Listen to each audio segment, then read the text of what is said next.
so many pieces of legislation. I do not want to shortchange our actual council meeting. I want to make sure that we have time to discuss what's in there. I'm going to turn it over to Mr. Veras so he can start the discussion. Remember, any questions you have are open. No question is denied. If you think of something afterwards, send it to me. I'll compose an entire email with all the questions that may arise regarding the 2021 budget, so that all the questions, since we're not sitting in a room together, you may have a question that someone else didn't think of. And this way, everyone can see the questions and the answer. So with that being said, Mr. Veras, you want to start with us, please? Okay, here we go. So starting with that first page of the 3-page spreadsheet, you'll see the general fund is estimated to start with $2.7 million. And we're estimating 1.78 to come in from general property tax, 180,000 local government tax, and income tax being flat at 8.9 million. In the other sources column, we have our revenue other, which is hotel tax, etc. That's flat as well based upon this year's collections. The advance in of 543,500 is coming from the road. Let's see. Coming from capital improvement fund, because the NEORSD community cost share dollars most likely will not be able to be obtained by the end of 2020. They require canceled checks from the vendors, contractors that were on the projects. One of those projects being Guadalupe, so that project hasn't even begun yet. And by the time the contractor's done, they've mailed their invoice, etc., etc., the dollars won't be there to support the appropriation in 2020. So we had to advance money this year, and we'll get that money back in 2021, most likely the first quarter. You go across, that leaves 17.6 million of total resources. The appropriations of 13,424,700. If you have the working budget, the 2021 working budget for 1122's discussion,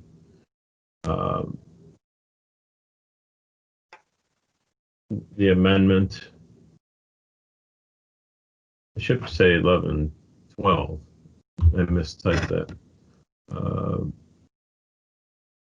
That will show you, let's see, 2021 working budget. No, that's not it.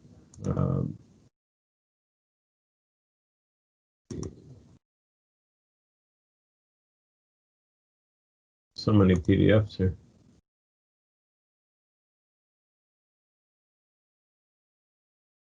The ordinance, where's the ordinance? Ordinance 20. Apologize here for a second. 2021 annual appropriation 1112. The actual, let's see.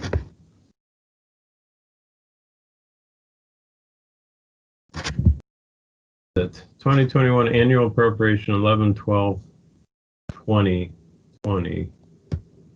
PDF. That'll show you the detail by line, by general fund department, which adds up to the 13,424,700. Does everyone have, excuse me one second, does everyone have not only the summary but the breakdown? There actually were the summary, the breakdown, and then even more level of detail in the little package that was sent, as well as if you picked it up at City Hall. Yeah, I think the detail was at the end of the package. So this is the one I think you're referencing. If you have that one, That's a one-page summary, yes. But there's further detail. It's which is it was- this one. yeah, that one. Yep.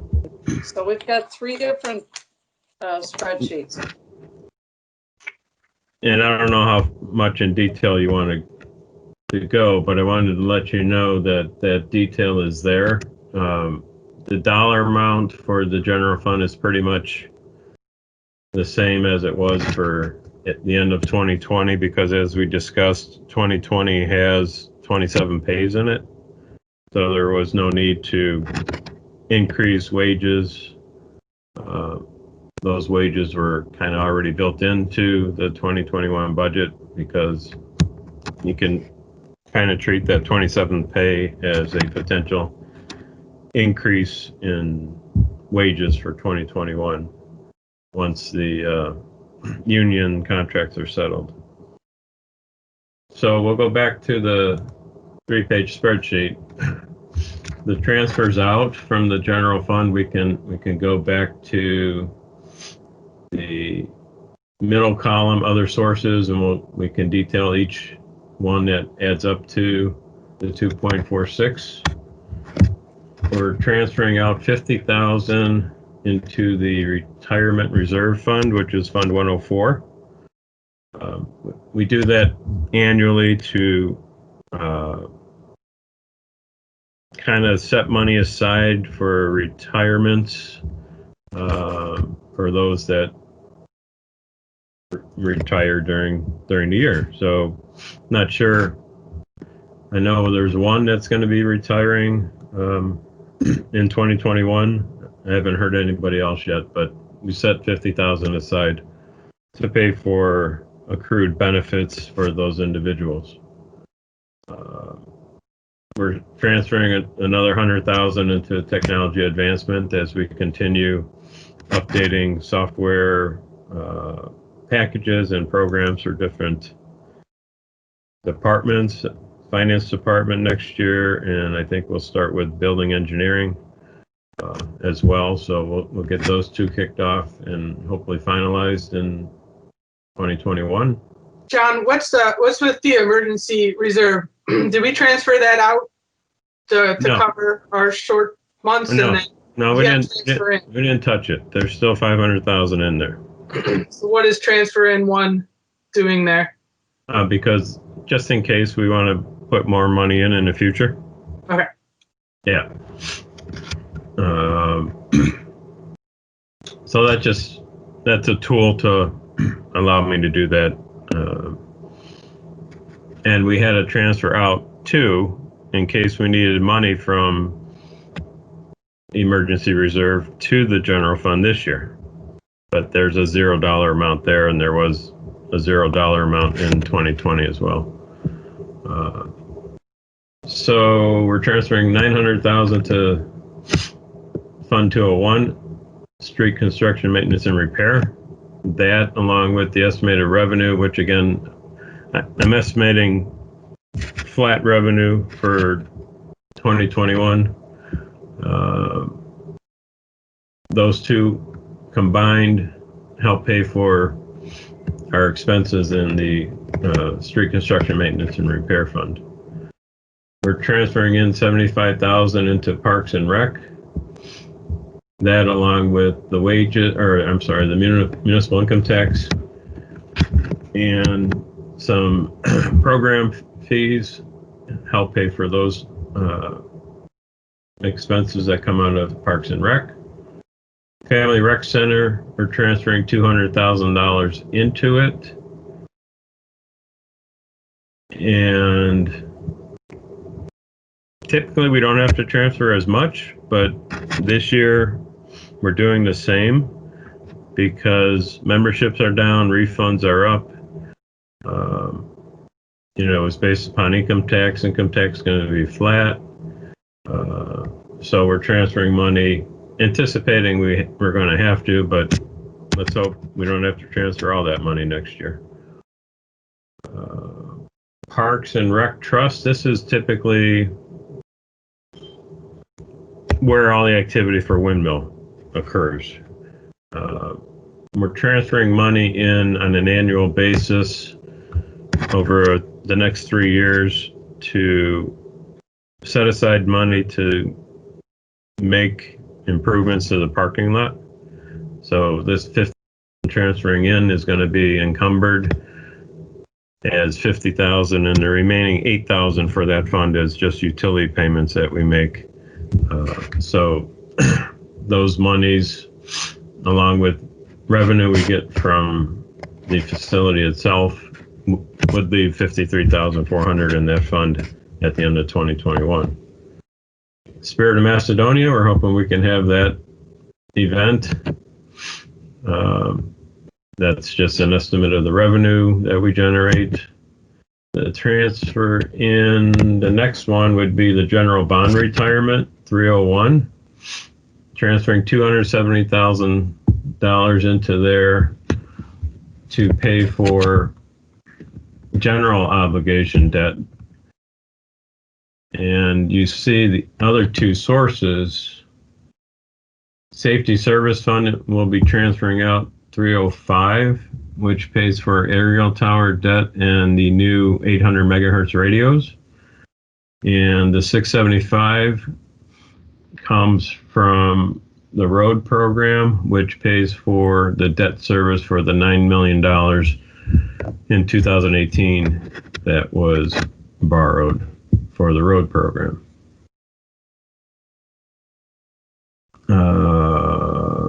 Another transfer in of 400,000 for other debt, and that pays for.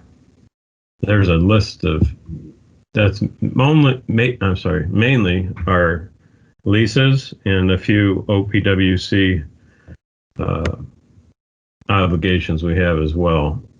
If you don't have the debt schedule with all the colors on it, I could send that out to you. That's where these numbers come from, and they are color-coded on the debt schedule. I'd like a copy of that if you don't mind. Yeah, no, I will doesn't need right this minute. Yeah, I will send it this evening. I think you need to send it to everyone, because that's one of the questions we get asked is how much debt have we run up, especially several years ago. We went to, let's not run up any more debt. Let's pay as much cash as possible because we had more debt than income. Yeah, right. And then you can see there's a total at the bottom of the summary of debt that shows outstanding debt at the end of each year. So that 400,000 is the last transfer out, which makes up the 2.46 million in the general fund. The detail of the expenses in a general fund, like I said, are attached to your handouts. I think it was the last handout. And again, they're based upon, for the most part, the end of 2020, because most of them have to do with, 70% of it has to do with wages and benefits. Mayor, where are you? Oh, there he is. Okay. Did you talk on the health insurance yet? Are we at liberty to say where we're at with that, or? I believe it's up for legislation, so I don't think it would hurt to have the conversation now, I guess. Okay. So for those of you that don't know, we're going to be joining a consortium for our health insurance. MedMutual will be the carrier, and our rate is going to go down approximately 3%, right, Mayor? Correct. So that was great news, and hopefully, as most of you understand, the larger your group, the lesser risk of large changes going forward. So those numbers are reflected. I just kept the hospitalization the same as 2020. So emergency reserve, as Council Member Brandt pointed out, is at 500,000. Will remain at 500,000. We didn't have to touch it this year. Unclaimed funds, that's just theirs because we need to have that to set aside and eventually capture outstanding checks that are never recovered, even though, we try and we list our outstanding checks. There's a list outside our offices, and we update that every year and try and contact those people. But you have to then set it aside for 5 years in this fund, and then you can transfer it to the general fund. So that's why that's there. Not a big deal in the overall budget, but it has its purpose. Retirement reserve, as we already talked about. The refund program, I think our total paid out to date this year is 165,000 and some odd change. And we're pretty much done unless there's a lost envelope that was stamped prior to the filing deadline of October 15th and ends up in our office at some point. So I'm budgeting 200,000 for next year. Technology advancement we talked about. The street construction, maintenance, and repair, those details of the 1.8 million are in the attachment. And let me see if I could touch on a few of the bigger lines here. We have vehicle repairs and maintenance estimated at 105, and general repairs and maintenance 65,000. That would probably be for some of the buildings. And we have wages and benefits of 861,000. So a big portion. And that is coming out of which fund? Because you're jumping around per pages to pages. Okay, So that's everyone. I mean, that's, yeah, it's Fund 201. Fund 201. Fund 201, the SCM&R fund. There's over $1 million of wages and benefits. $1.3 million. Personnel services for the SCM&R fund are 1.256. And that would be the PDF attachment. And Jan, I think you showed the first page where it starts with council in the upper left-hand corner and it says 2021 appropriations in the upper left-hand corner. It's a portrait. And what I'm trying to make sure is that which one are you talking from? And right. then when you refer to one, right. because usually we go department by department and not jump back and forth. We have right. some new people on here. I want to make sure, besides myself, I'm over here scrambling through papers to make sure I'm looking at the right one. Right. Well, just so you're aware, the new council members and I will be meeting between now and the next council meeting and be going over this in detail.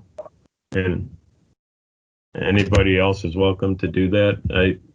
Knowing this was the first reading, I wasn't expecting it to be the end-all be-all discussion of it.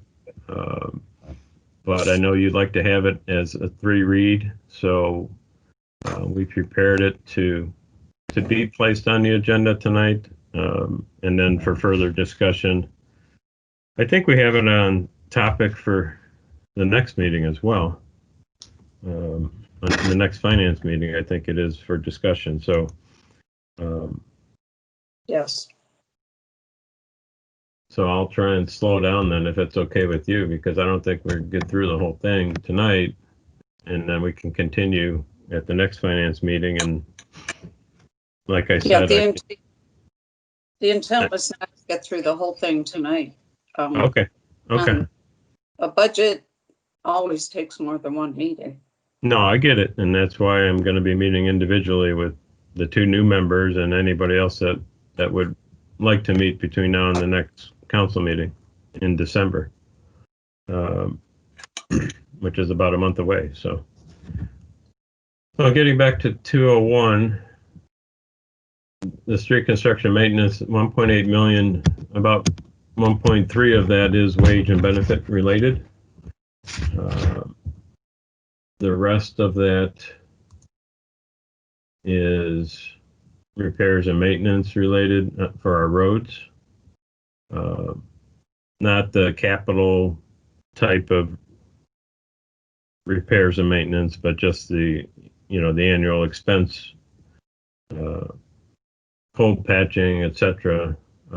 That happens in a normal year. So the next fund would be state highway. We typically just use this for salt usage, buying salt out of it. We're estimating $50,500 to come in and spend $35,500 of that on salt.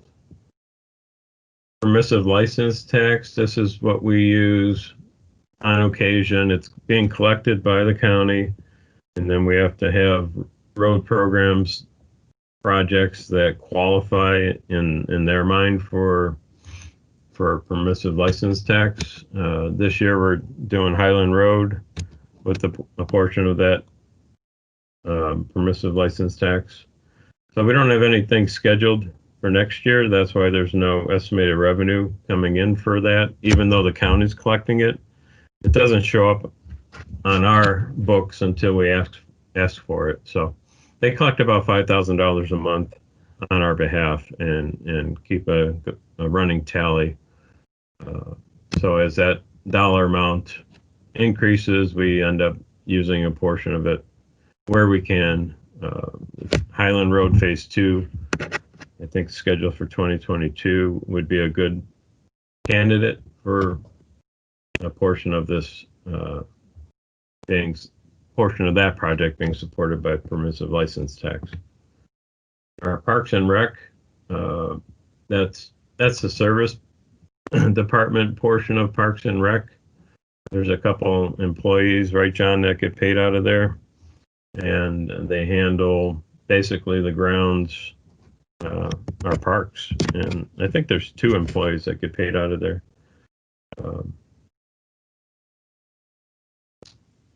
Family Rec Center, we all know what that is, and we hope it continues to remain open as long as possible, and this pandemic ends, and we can bring in $725,000 in memberships and activity revenue. Again, the municipal income tax is flat based upon this year's collections. So being conservative going into next year. Let me check on the expenses. That is Fund 205. And we have $100,000 in capital improvements set aside for next year for the Family Rec Center. We keep that 100,000 as a constant, and at times we'll add money to that for any remodeling. I think the next remodeling project would be the family changing room, but we still aren't comfortable making those improvements for next year based upon what's happening.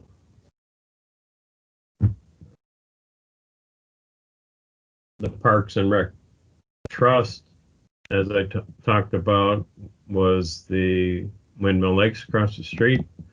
So the $41,400 comes in from rent for that facility. And again, we're transferring the $50,000 to set money aside for future parking lot improvements. Spoke about the Spirit of Macedonia. The Water M&E Fund is just what it states. It's the $20.80 that we now charge through the county through the property tax bill, and I think John, we're going to start setting aside $50,000 a year for a sewer truck for Yes. that. So there's 50,000 in capital that we're going to be setting aside in hopes of purchasing a sewer truck to help jet sewers and clean storm sewers, basically. The next fund is a motor vehicle license. Again, this fund, much like the previous state highway tax fund, is used mainly for salt. So we have 85,000 set aside for salt purchases, estimating 100,000 to come in. Police pension is, there's a portion of our general property tax bill, about 135,000 that comes in, 0.3 mils for police pension. So we pay police pension bills out of there until we reach that dollar amount, and then pay the rest out of the general fund. These indigent driver, drug law enforcement, those are all based upon it. I think we talked about with the police 5-year capital. These are based upon, cases that they settle, that we get money for. So if any money comes in, we use it for, some capital purchases for them. But it's not a big dollar amount. The FAIR program, I don't know if Brian Ripley's on or not, but we suspended that charge this year to communities, and I don't know, the chief and I were talking about whether or not to continue that based upon the COVID pandemic. But right now we're going back to 2019 dollars, estimating 50,000 coming in and spending 50,000. A lot of that is training related for the fire department and educational for the communities that not only our community, but the communities that we serve. John, that's suspended till 21. In 21 as well? Well, in talking with the other communities, we've suspended up until January of 21, January 1. So right. If we continue to decline, I'm sure that there'll be a conversation with our neighboring communities about the contribution. Right. This is estimating, Mayor, that it goes back into effect on January 2nd. If it doesn't, then we can amend the budget going forward. If we do it for half a year, basically take half of these dollars. So subdivision trees, that's very small fund. I have a quick rewind. Okay. Question about snow removal. We have snow removal and salt in 3 different places, and it adds up to like 170,000. Is that how much we spend on? John, does that include personnel, or is it just no, that's salt? just salt. No, that's just the purchase of the salt, Jessica. Okay. That's a lot of money for salt. I mean, I don't know how much the price of salt is, but that's a lot of salt. Oh, Well, it varies year to year through that. It's plentiful under the lake, right? It's a lot of salt, but it's a third of what Independence usually spends on salt. So. Yeah, we spend 170,000 on salt. That's crazy, but we do a great job getting those roads cleared. Yeah. Why don't we skip to the safety service fund, because all these other small funds, the rest of them don't really have a lot of estimated revenue coming in and very small dollars of appropriations going out. So the safety service fund, I'm happy to say we're looking to start this fund out with 650,000 in 2021. And I've bumped the income tax, even though it's flat, it's up to 1.58 million. We had estimated 1,080,000 coming in 2020. So my question to you right now, I have 100,000 as borrowing money for that compressor, SCBA compressor that Chief Ripley talked about. We might not even have to buy a new one, but if we did have to buy a new one for that amount of money, knowing that we're estimating to end the year in 2021 with 882,000, I would ask if you would consider paying cash if we have to get a new compressor and not borrow the 100,000. We don't have plans for that 882 going forward so far. No, just 5-year capital plans. We're going to be setting some money aside for some capital items, but just a point of discussion. Yeah, that would be it. As we go forward, something to consider. We can leave that in there for now, and the chief thinks we might not even have to buy it. So, but when we thought about having to buy it, we thought we'd have to borrow it over 5 years. So, just something to keep in the back of our minds. Just because I don't know this answer off the top of my head, John, Mm-hmm. if we were to do that and buy it outright, approximately how much would we save versus borrowing it for 5 years? Interest rates are pretty low, Jeff. So let's say we just borrowed, our rate just came in, I think we had 6 quotes. We got a 1.3% for refunding the aerial tower, which has 8 years left. So, I mean, at 2%, you're talking $2,000 in the first year. So, not a lot of money. No, but to Jan's point of not constantly putting ourselves in debt. Right. Yeah. Right. And that's why I brought it up. I mean, it's here. We don't have to do it if we don't want to.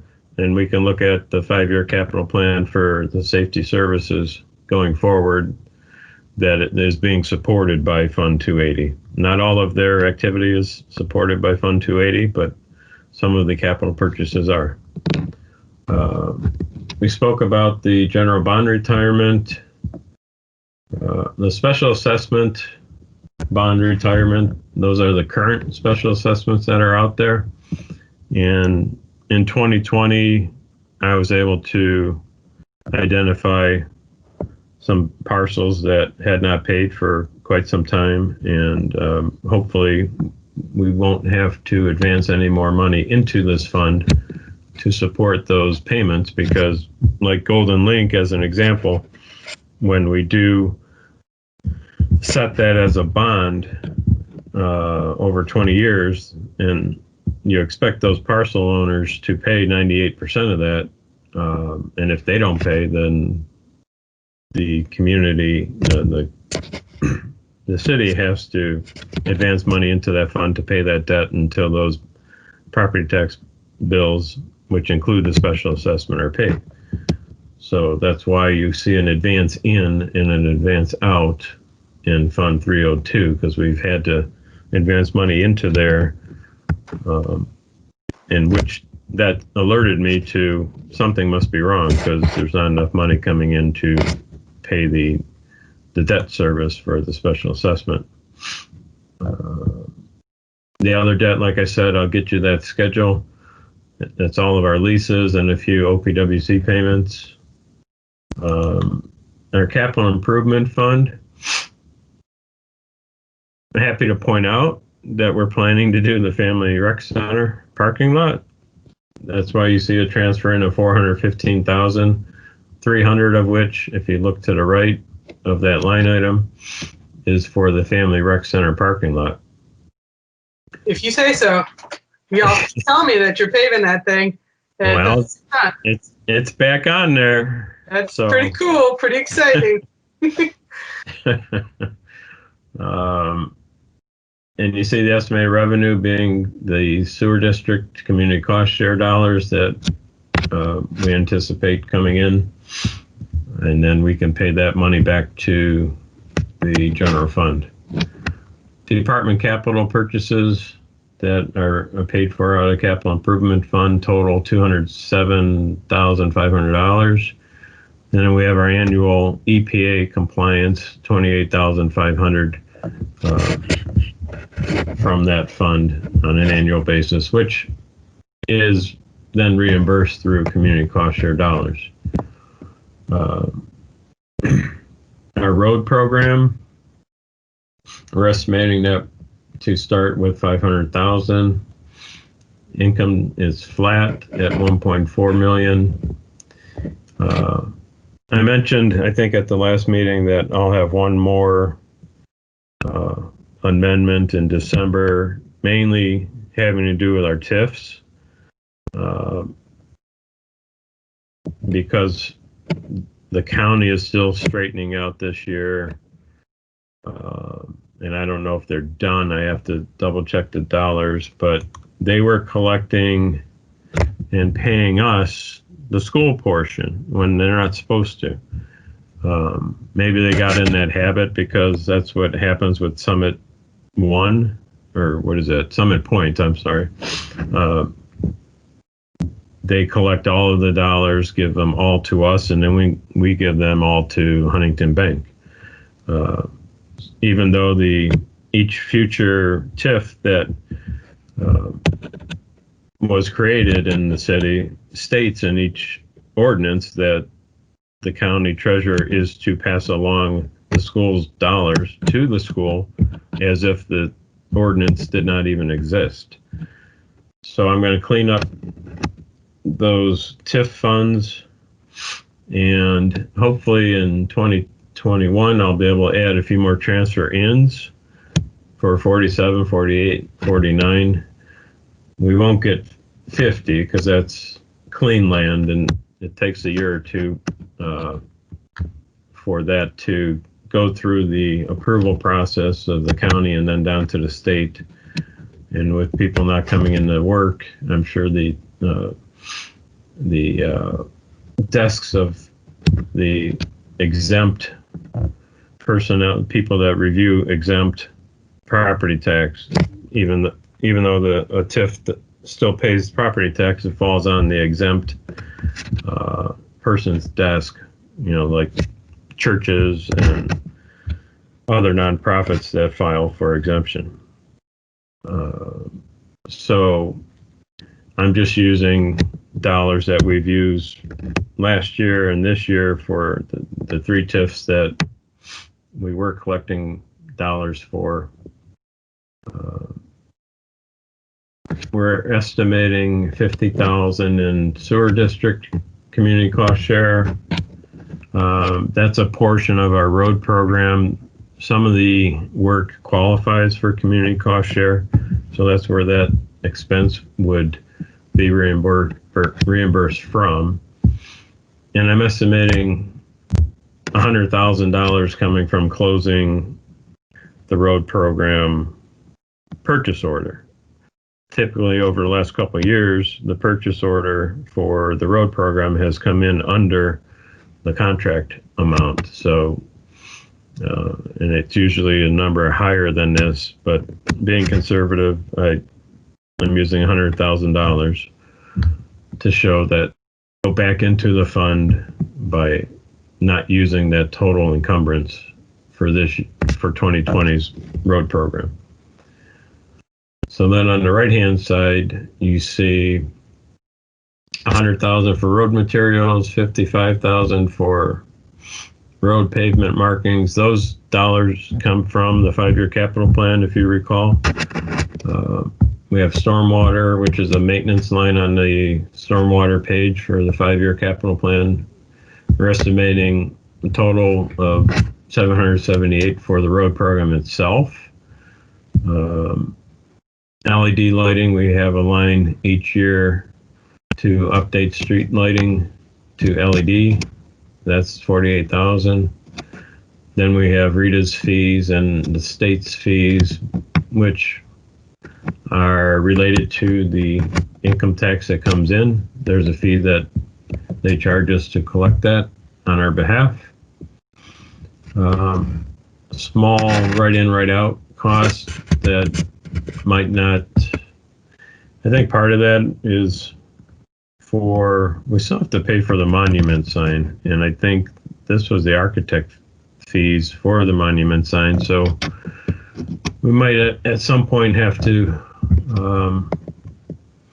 increase this for the actual monument sign, which will then be added up as all the total costs before we go out to bond a dollar amount that the property owners will pay 98% of.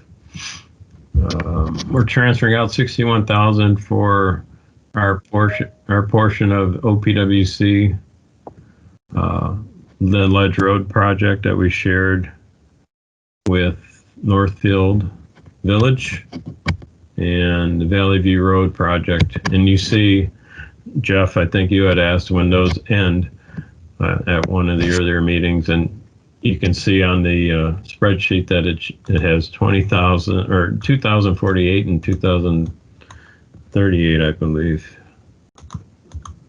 Yeah, 2,048 for the Ledge Road project and 2,038 for the Valley View project. Then you have the $9 million road borrowing in 2018, which ends in 2038. That debt service, those two get transferred out to our other debt fund, general obligation fund. Make the screen slightly bigger. They go to fund number. The $675,000 goes to the general bond retirement fund 301, and the $61,000 goes to the other debt, which is the purple debt I talked about, which includes some OPWC payments, and those are the OPWC payments that are reflected in purple when you get the debt summary. So, any questions on the road program fund? We have next the municipal property tax fund, Fund 423. We're estimating to start the year with $1,038,000. That's an estimate. Currently, it's at 38,000 and some odd change, and we're estimating $1 million to come in from the big carrot. So I don't know if the mayor wants to speak on that, but that's where that $1 million comes from, and this money would be set aside for a future service department building. Okay, Mayor?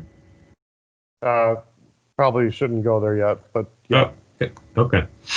All right, but that's what that's about, and where those dollars would be spent. These small funds that haven't really had much activity since I've been here, the Longwood Park Improvement Fund and the Manor House Renovation Fund, were created at some point in the past and have small amounts of money in them. But it's good to have a Longwood Park Improvement Fund, right, Jessica, in case we want to set some money aside there. So I'm glad it's there and could be used for future park improvements. Summit Point TIF, as I mentioned earlier, we collect all the money and then send all the money out. That was a deal struck with the developer at the time. So that's why all the money comes in. We're basically a paying agent for the project. The Avenue TIF, that's the assisted living across from City Hall. We're estimating $50,000 to come in and transfer $49,000 of that to the road program fund. Macedonia Shops, estimating $10,000 to come in and $9,500 to go to the road program. McGuire Property, $5,000 to come in, $4,900 to go to the road program. Ambassador Football, we've not received anything from them to date. Culvers, we did get something in 2020, and so that's why there's going to be a small amendment in December for the TIFs. And then I'll probably amend the 2021 sometime I don't have to amend this annual one. I'll amend it sometime in 2021 for adjusting any of the TIF revenue and transfers out to the road program. The 700 funds are agency funds that we don't budget for, and we don't have to by law. And they are there, except for the JED Northfield Center, where we bring in 400,000 estimated and pass out. And basically what happens is there's a few expense line items that get paid out of there related to the JED, and any remaining dollars get split between Northfield Center and ourselves, and then we keep a little bit balance going forward. So that's the 30,000 foot view of the 3-page spreadsheet. The 1-page summary follows, which groups large revenue items. Groups are estimated unencumbered cash balance and are estimated into a restricted and unrestricted classification. The unrestricted, basically, you can treat as our general funds. When the state refers to our general fund balance, it's general fund 101 plus all the special funds we set up that they allow us to segregate, but they roll up into one general fund dollar amount for the financials. The emergency. I hate to stop you. Yeah. We're over the allotted. If you go back to the one sheet, I know we're jumping between sheets here. Okay. But if you go back to the one sheet, the third page of it, I don't know what the title is, HA appropriation ordinances, you'll see that the unencumbered at the end of this year is supposed to be 7.4 million. The estimated with what we've discussed so far is an estimated 6.4. So Right. there is a drop in estimated unencumbered balance. A lot of that obviously is placed on the fact what you have coming in income tax wise with what's going on. It's kind of like a flip of a coin. Will it go up? Will it go down? We'll go around. So one of the things we always want to do is we've tried always over the years to have that unencumbered go either stay the same or go up, because you never know when an emergency is going to happen. We do have the $500,000 emergency reserve fund. We've tapped into it once. We would like to never tap into it again. And actually, most towns have a bigger emergency reserve. So I thank you, John. What we're going to do is we will put this aside tonight. It will just have a first reading. Next meeting, we will talk more in depth by department. If you have questions of what is that money used for, what is that money used for, Okay. and go into a second reading. Our goal is to have this passed by the end of the year. If for some reason we didn't pass it, here's what happens. And Mark and I've already talked about this. We have to have something passed that gets us through the first quarter of 2021 by the end of this year. If there were still questions or concerns, what we could do is just take what we have and say, divide it by 4. That's what we'll pass for the first operating budget. What you could do, Jan, is just call it a temporary budget. You could just change the title. Right, but we could divide it by 4. I wouldn't divide it. To do that. We used to do temporary budgets. When I became the budget coordinator or leader, I'd like, no, we should be able to get this done before the end of the year so that the finance director and the mayor, the administration know what's in the checkbook. So. And you don't have to divide by 4. You could just change the title to temporary. And that's what I would suggest if you're not comfortable No, with it. we would not pass the entire thing. That's the same as passing the entire thing. A temporary No, budget is never, it's we not. can discuss this later, but a temporary budget is never for the full year. Yeah, It's only for the first quarter, so. no, it Okay. doesn't have to be. The word temporary means Okay. temporary.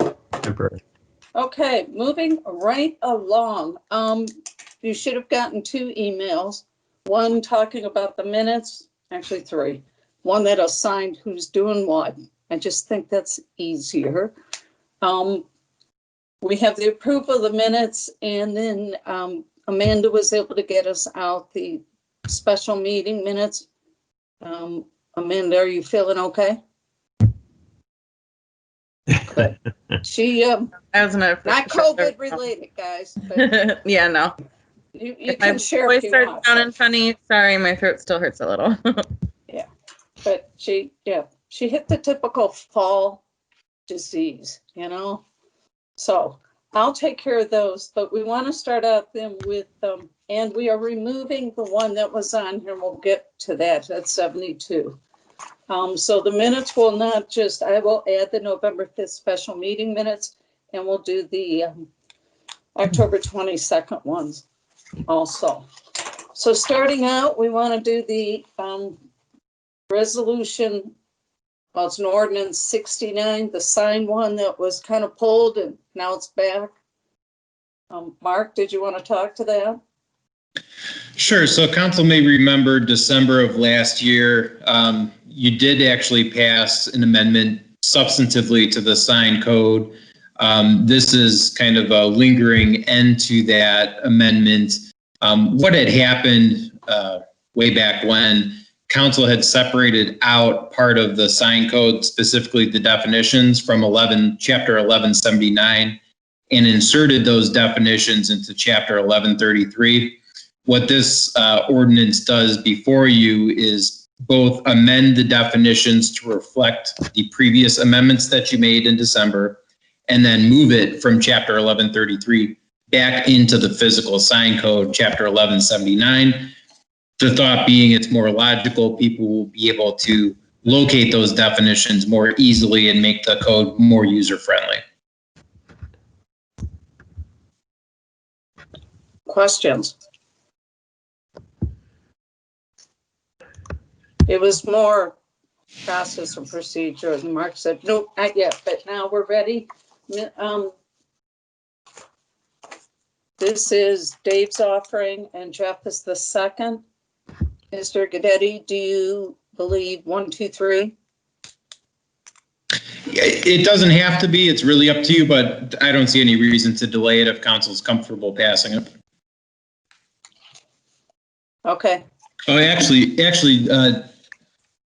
technically because we're moving it into 1179, I believe it's technically an amendment to the sign code, and I believe I did include a provision in the ordinance to provide for a public hearing just to be safe.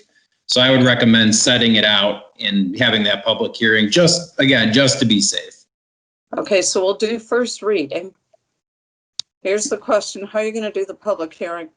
Are we going to do it before the next meeting? Well, it has to be at least 30 days notice, so no. And one of the things that I'll get into later is some of the potential changes that may or may not be happening regarding the virtual meeting status. So most likely we're going to have to just set it out for 30 days, hope that we can do a virtual meeting, and we may need to make some adjustments depending on what happens with state law. Is everyone okay with that? Understand the reasoning behind it? Dave, you probably know better than anybody being on, Just keep us in the loop, Mark. I will. So Dave will offer it. Would you like then Dave will offer for first reading with Jeff seconding? Should Dave then make the motion for a public meeting to discuss this or to gather comments 30 days from, or set a date? Yeah, council can just set a date 30 days from now, or 30 days from the date the notice is sent out. And Amanda can handle that if council's okay with it. Well, it doesn't have to be actually 30 days from today. We could set the meeting for before our first January meeting, correct? Yeah, you just need 30 days notice to the public prior to the hearing. That's the rule. So instead of us getting together anything special, or let's try and just make that prior to the January meeting, right? And also, should we read the second reading on this at our next meeting, or just table it until January? You could do a second at the next meeting. Okay, so we'll do a second of this at the next meeting, and maybe the special meeting 15 minutes before our, so at 7:15 at our first January meeting. Which is January 14th, Mr. Finley. The Got it. holidays coming, it always messes up what we try to do if we try to do anything quickly. So thanks, Jessica. It's a good idea. But it'd be good to announce it tonight so people know if they want to go read it, read it. We'll do the second reading, Amanda, at the December meeting, since we only have one this month, one next month. Any other questions? If not, we'll move along to ordinance number 70. This is the fact finder for the Sergeant Patrol. I have Vinnie as first, Jessica as second. Mayor or Mark, do you want to speak to this? Sure. So we were in contract negotiations. Given the circumstances going on with the pandemic, it was very difficult to come to some type of conclusion. So we had gone to fact finding. The fact finder had come to a resolution that we have both agreed to, which is what was in your packet. So essentially what the fact finder is suggesting is best for us is what we're going to be doing. So what is attached would have been the information that came up. And for those of you who've ever been in union contracts, it's usually between the union and the management team. If you can't come to an agreement, you have the ability to pull in a fact finder who kind of is the negotiator for both. Doesn't represent either one. It represents and tries to get a settlement. So the mayor's called in that so we can move along. And you got a whole 5 or 6 pages of the documentation of what the fact finder's recommending. Questions on that? If not, Mark, your recommendation for readings? Yeah, the rule is that it should be accepted or rejected within 7 days of the date of the report, which I believe was the 5th, approximately. So, yeah, so we will need to take action tonight. We're still timely on it, but I recommend taking action tonight. Is that 7 business days? Sure. Not calendar days, I hope. Okay. Any questions? Hearing none, are we okay then, gang, to do 1, 2, 3? I didn't see anything in here that was, and it seems to be amenable to both, which is the most important fact. Okay. Thank you. Moving right along to number 71. This is the waste management plan. We love talking waste management. Jeff, you're the first. Jess is the second. Mayor, Mark, or who wants to take on this wonderful thing? I would defer this one to Mr. Notavange because he has handled most of it. Yep, sorry, because my camera was So off. Sorry about that. You're the waste management guy?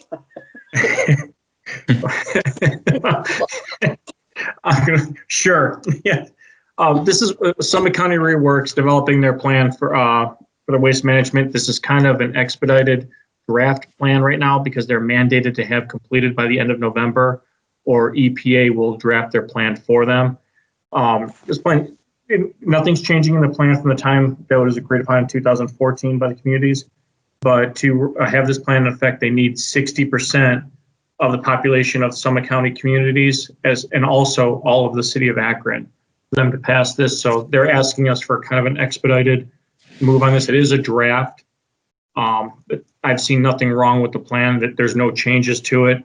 And this is what their programs include: our paper shredding event, our scrap tire recycling, household hazardous waste removal, education handouts they hand out to the communities, to the year for recycling activities.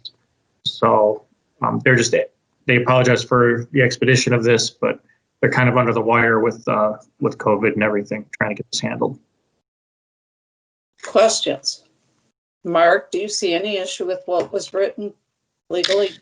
No, I think it's the same plan. The revised code provision referenced in there does provide for the city's approval of a draft plan, not the final plan, because they're still soliciting comments.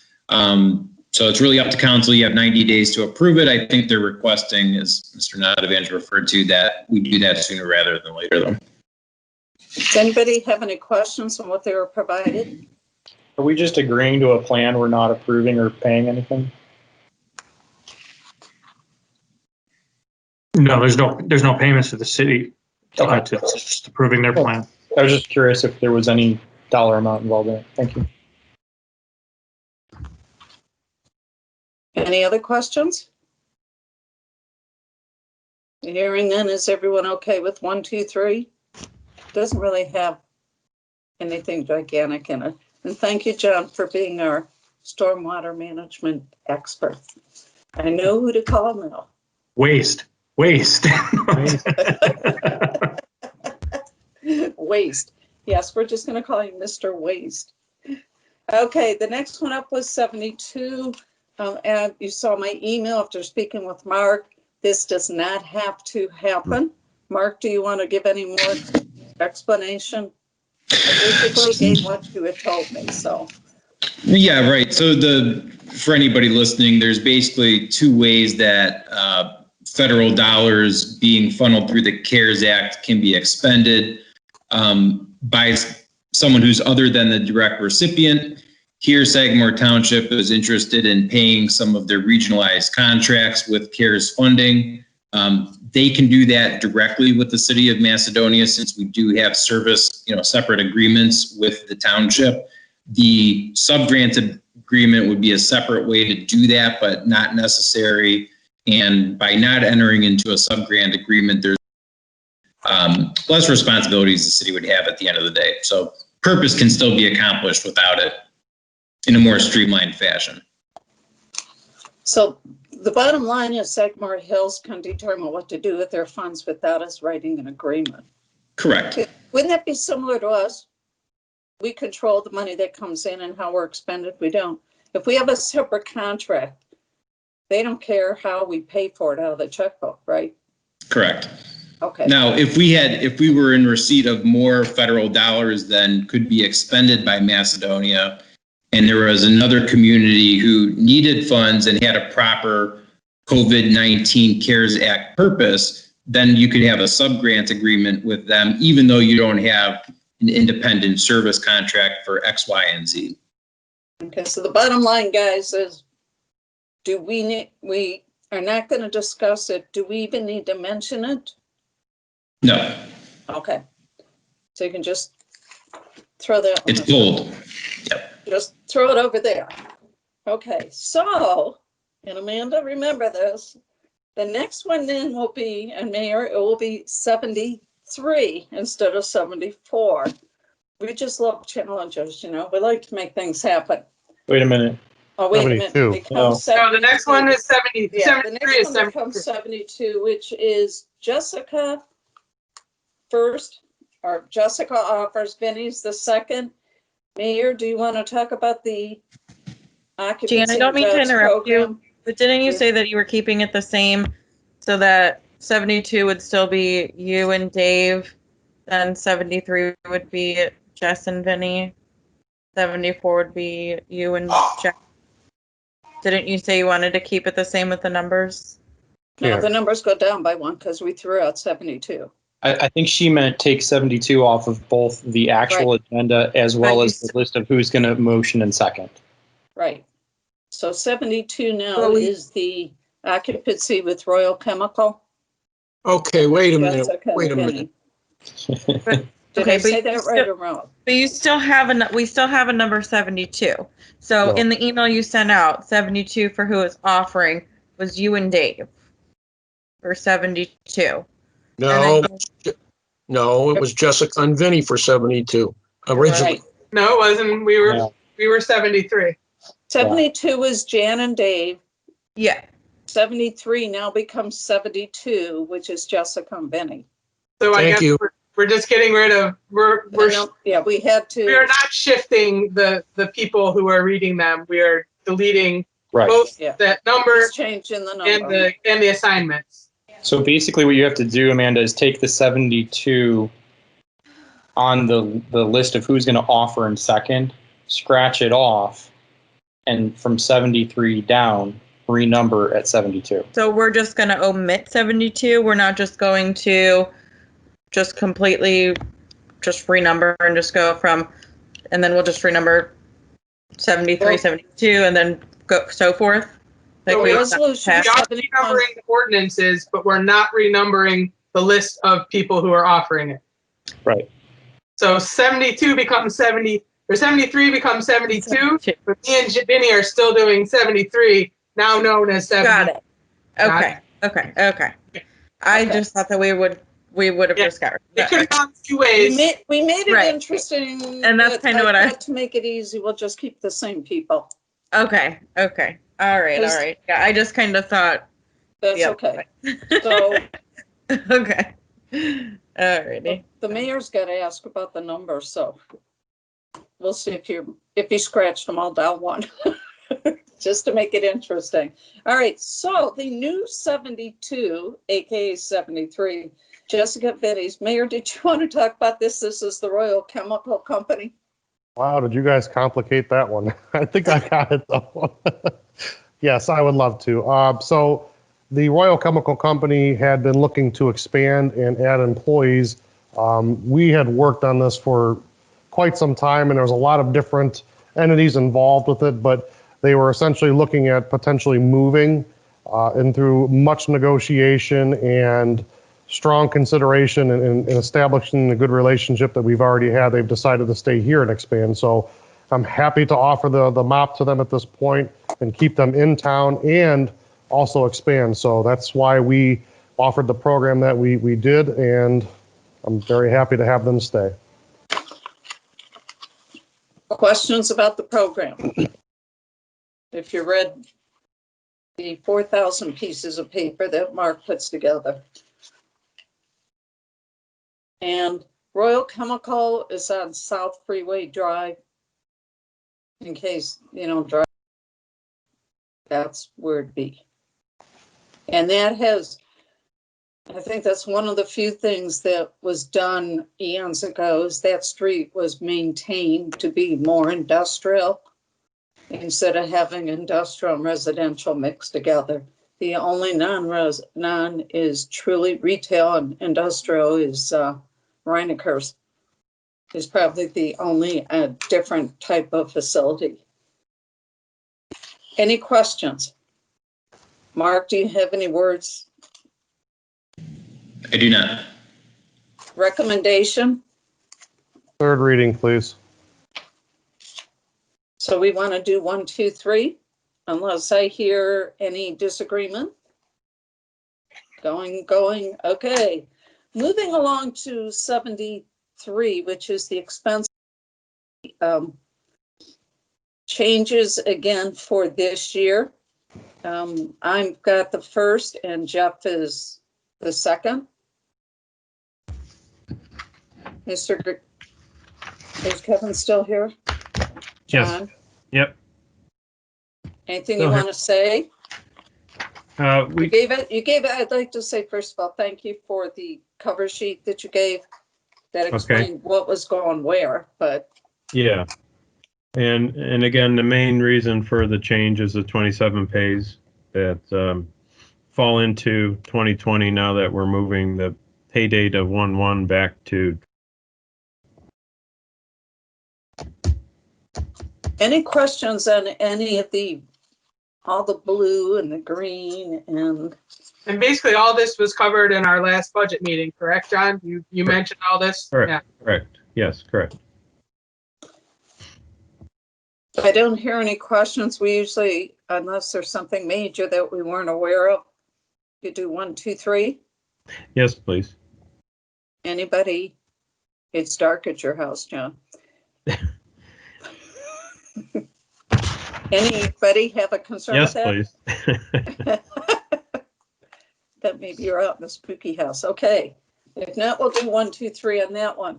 The next one, the new 74 is the discussion that began tonight for the 2021 budget.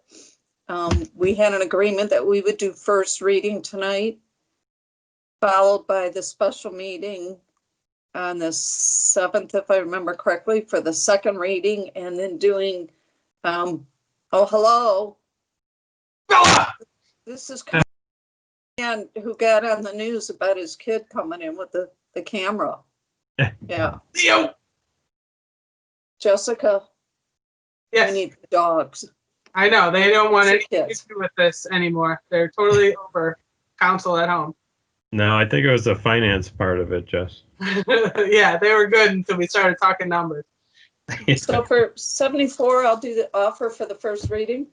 I don't have to second it. Is that correct, Nope, Mark? but you're it when we get to the next one. Right. Write it down for you. Okay, moving right along to 75. This is going to be offered by Jessica with Vinny the second. This is a TIF?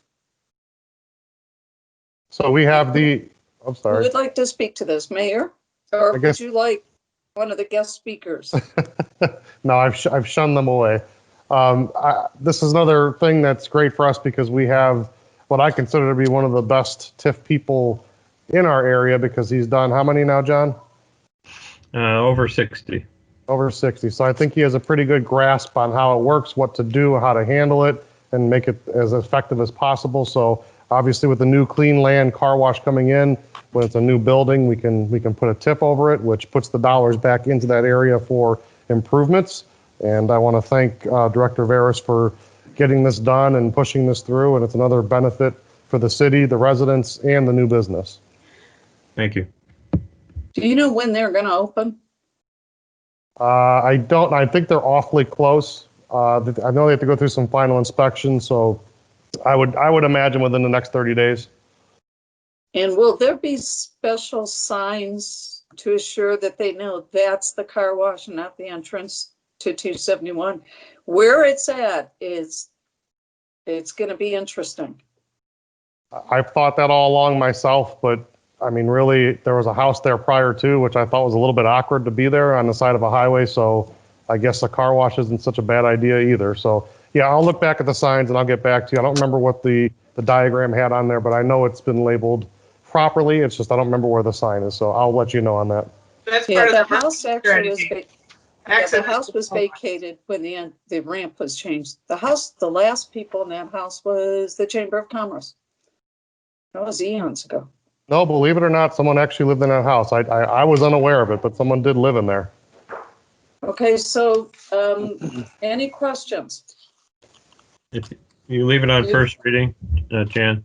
First, Yeah, to allow for proper notification that was sent out to the schools earlier this week, and then we'll pass it in December. Jeff or Dave, do you have any questions about what is a TIP and how does it work? I think this is the first one we've done this year, so I want to make sure. Familiar with them. Okay.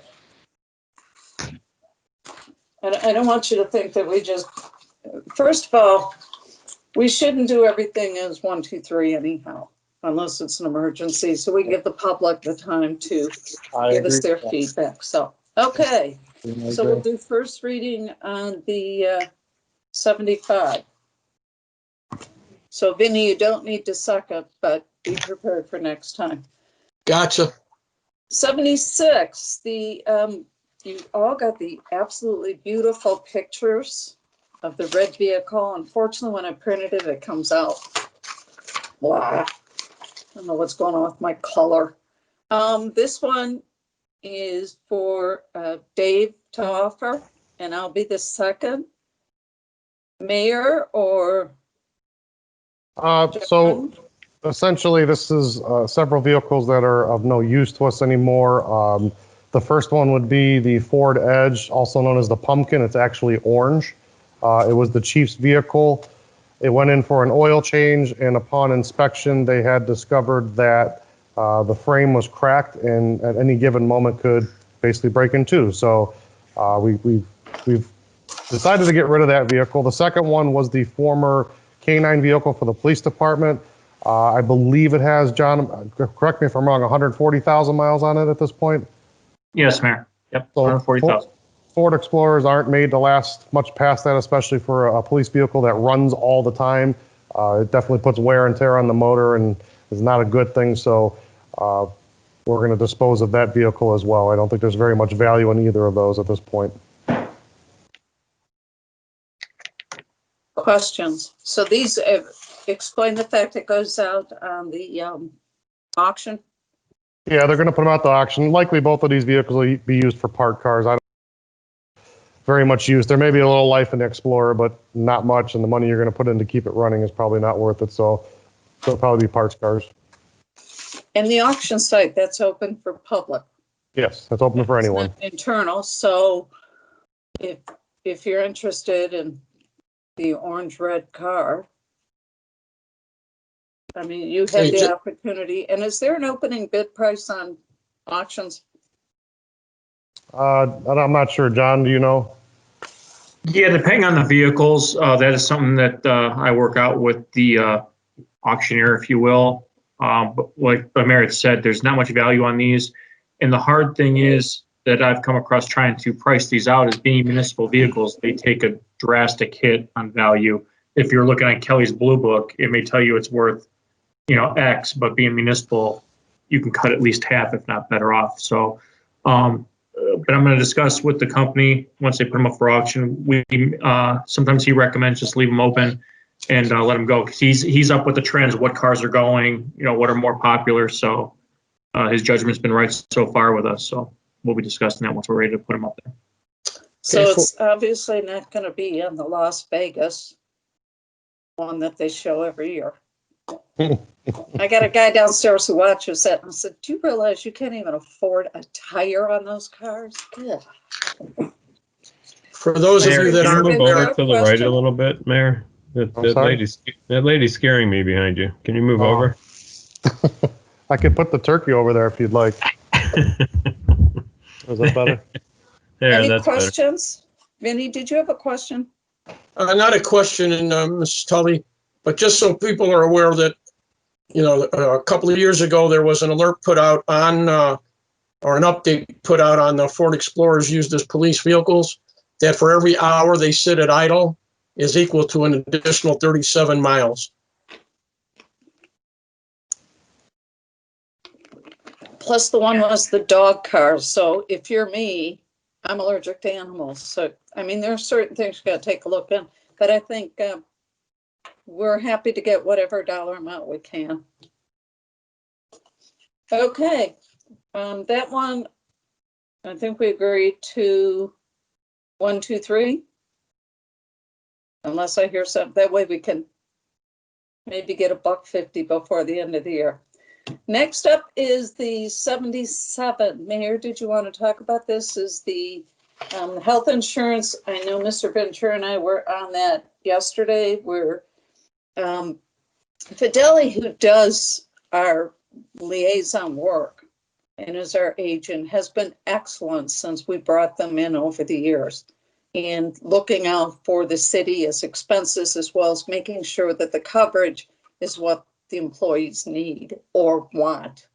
So, Mayor, did you want to talk about 77? Sure. And thank you for joining us yesterday. It was nice to have you both there so you can get a little view into what was going on. But before I talk about it, I want to thank our HR director, Mrs. Smith, because I know she put in countless hours on getting this together with Fideli and doing what was best for our employees. So essentially in the past, since my tenure as the mayor, we've gone into this thing with very, very high increases. Over the past 2 years, our increases added up to over $150,000. I'm proud to say this year we actually have a decrease, although it's very slight, it's around 3%. It's the same coverage that the employees have had, and we're going to keep everything pretty much status quo and take care of our employees' health, especially now given the pandemic. We wanted to make sure that they had the best health care possible, and this kind of does that. So in terms of cost, it's about the same. Like I said, it's around a 3% decrease, which I'm very happy to announce that today. So I would really appreciate a third read, because if without it, we're going to be in a little bit of trouble in keeping the insurance for our employees. Yeah, the existing provider was going to increase by 13%. The provider that we're going to is someone I personally have used.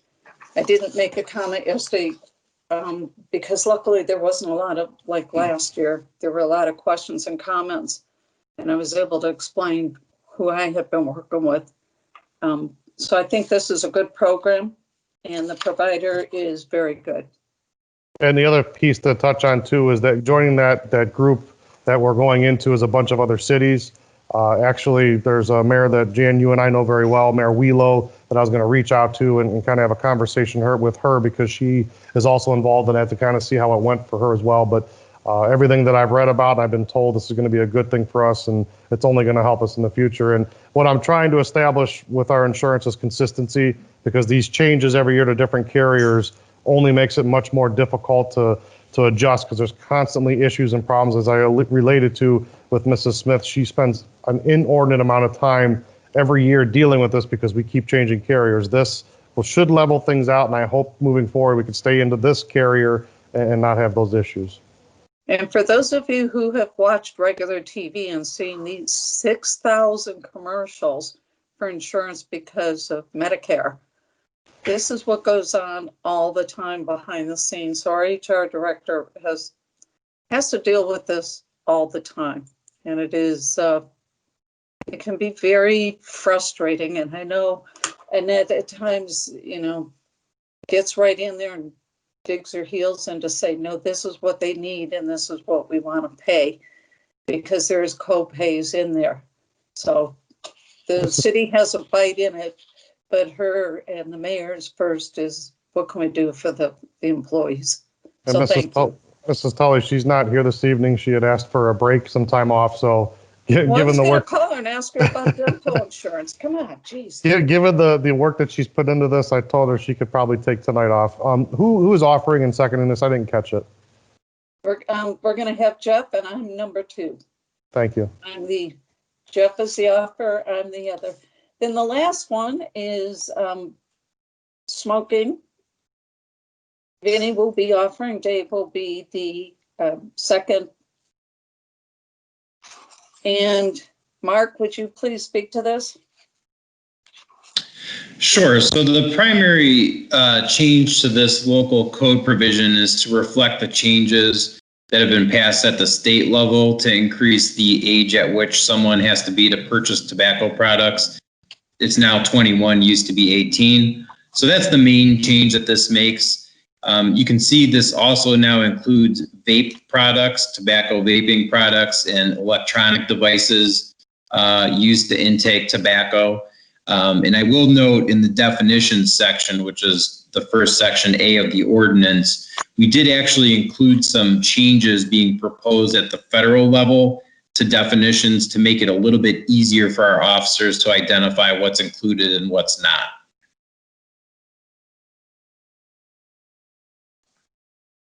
So this includes cigarettes. It also includes the vape, because a lot of people move from the cigarettes to the vape thinking it didn't have the same effect. Right. So they're all molded in the same language, correct? Correct. The one thing I looked at is, I laughed, sales from vending machines. I can't remember last time I saw a cigarette vending machine. It wasn't one restaurant. Greg went nuts because it's like, whoa. But the signage, do they already have to have that up because of the state, or will they have to put that up because we're passing this? We're talking about. I believe they'll already have that up. Okay. I haven't been to the vape shop, and when Greg buys cigarettes, I sit in the car. I have nothing to do with that, so. Questions? So, the section that you have a note next to, Mark, B2B6. About some of the other municipalities. Yeah. So that's just, it's really a duplicate of what was just said in A, correct? I mean, you can't give anyone tobacco products you can't give away tobacco products to people under 21. And you also can't give away tobacco products to people under 21 if you have a sign that says you can't. So it's erroneous, but. Well, the Well, bottom line is if you're under 21, you can't buy it. Are you talking about, what page are you on? Page 3. Yeah, Are you talking about the vending machines? No, I'm talking about where he has a note. Section 2, B2B. And yeah, I see what you're saying. Paragraphs A and B are virtually the same thing. One just says it with a lot more words. Mm-hmm. Yeah, I think that just reflects what we've already had in the code. It just updates it. So I think if you wanted to consolidate it, I could do that. It's up to you. I mean, you can't. A covers all of B. You cannot give tobacco to someone who's under 21. And so I don't think that B is needed. As a lawyer, do you prefer that we have B in there? You probably still want to have the reference to the signage in there, so it's not viewed as an exception. Okay. But you could combine the two though if you want. I could do that. I would just leave it. Okay. Because if you do read it, the second one says even if you don't have a sign, you better not be selling it. Right, but I think Grant's point is you could combine those and say the same thing in one paragraph. You don't need two that say one of them says half of it, the second one says it just a little bit differently. I totally agree. What's the note say? When I click on it, it's just a yellow box. It says Cleveland Heights and Lakewood include this definition. Others do not. Oh, okay. So they include B, not A. Right. I got you. Right. So. So I can come up with some proposed language if you want to take a look at consolidating it, leave it on first read and make a decision at the next meeting if you'd like. That'll work. I was going to ask you to do this on first read anyway, so Yeah, we'll do I first. see a problem with doing that. Jessica, is that Publishers Clearinghouse? Oh, I have a landline and it apparently rings. I still have lines. Talk about this. They're calling to tell you your car warranty expired. Yep. Yeah. Okay, so if you would do that, Mark, I think that would be agreeable. First reading, I think, is also appropriate because we want people to hear about it, provide their feedback, but at the same time recognize that we want to give them the opportunity to take a look at it and understand it. So we'll do first reading. And that's, so Vinny, you're the first reading. Dave, you don't need to second a first reading, but keep it on your agenda for next meeting. Gotcha. Okay, then the other thing, we need to cancel the November 26th meeting officially. Who would like to make that motion? I'll do it. Okay. You want to do it, Vin? No, go ahead. Okay, I'll do it. You can Jessica, second. if you'll do it, and then Vinny, you can second it. What about the December 26th meeting? Should we do them both? We usually do them separately, so we can do it at the December meeting. Well, let's buck Or the you can do trend. them both tonight. Let's Go buck ahead. the trend, do them both Jan, and tonight. just get it over with, all right? It's a new November 26th in the December, the second December meeting. Okay. Got it. And then the adjournment is Jeff. That date is December 24th.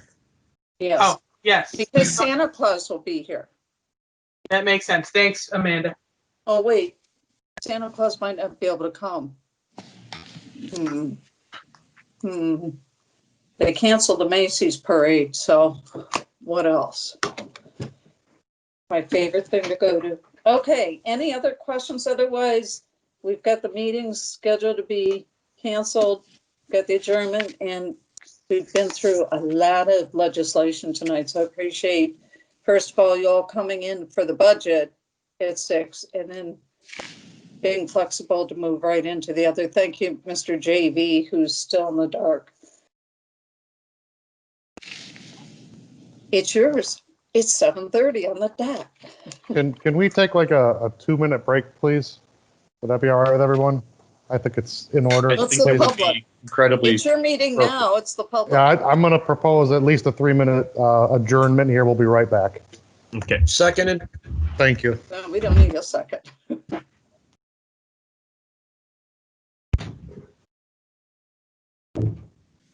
All right, we all set then? Everybody ready? Dave here? Are you here, Dave? Dave's here. I see him. Dave's not here, man. I'm in the together mode. I can see everybody. You can't hide in together mode. All right. So thank you and welcome to the November 12th the November 12th council meeting. It is now 7:34 p.m. Will Ms. Traska please call the roll? I hit the wrong button, sorry. I turned my camera off. And I'm turning my mic. Oh my gosh. It's one of those days. Miss Brandt, Here. Mr. Finley, Here. Mr. Garbus, Here. Mrs. Tully, Here, and Mr. Ventura. Here. Okay, next we will do the Pledge of Allegiance. I pledge allegiance to the flag of the United States of America and to the republic for for which it stands, one nation, under God, indivisible, with liberty and justice for all.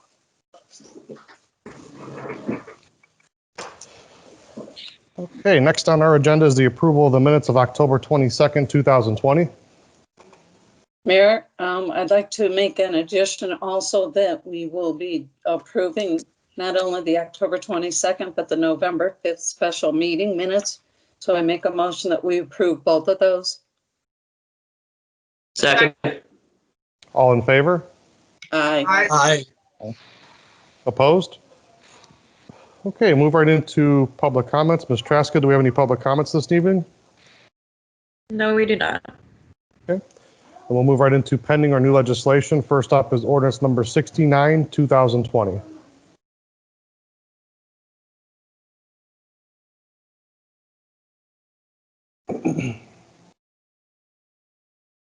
Mr. Finley? Sorry, unmute. Okay. I move to offer ordinance number 69, 2020 for its first reading by title only.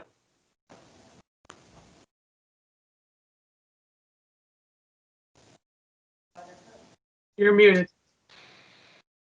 An ordinance amending chapter 1133 of the codified ordinances of the city of Macedonia relative to sign regulations. And this one's fairly self-explanatory, but basically we are cleaning up our sign code. There's a lot of things in there from the past. I can give one example from a planning commission meeting I attended. They were talking and saying that we needed to have these metal sign letters on the buildings, and they're not really even used anymore. A lot of places use plastic. And Mr. Finley, you could probably give a better explanation than I, but they went to a lot of different types of materials and things like that, and it's just cleaning up little things like that. Would that be accurate, Mr. Finley? It is. Thank you. Okay, moving on to resolution number 70.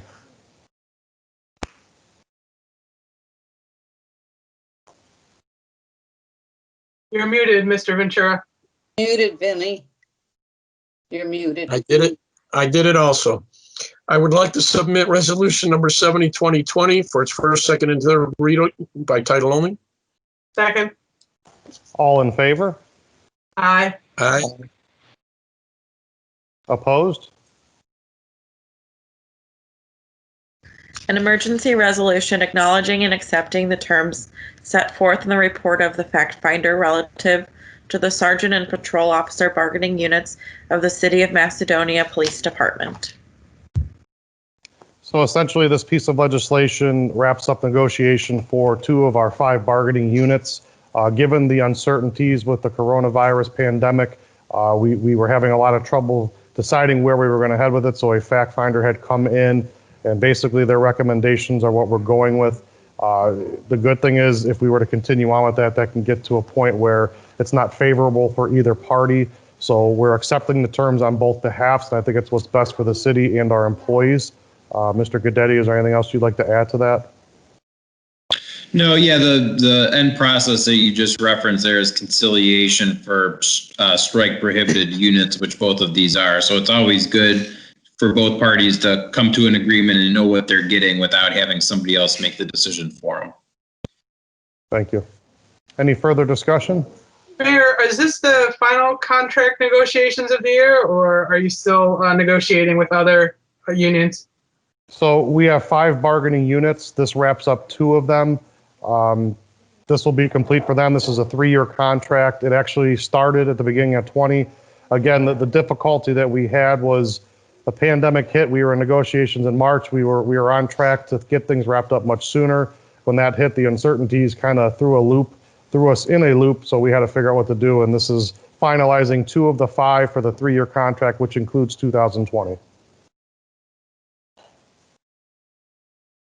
Any other discussion? Hearing none, what is your pleasure? I move to adopt resolution number 70, 2020, and post the same according to law. Second?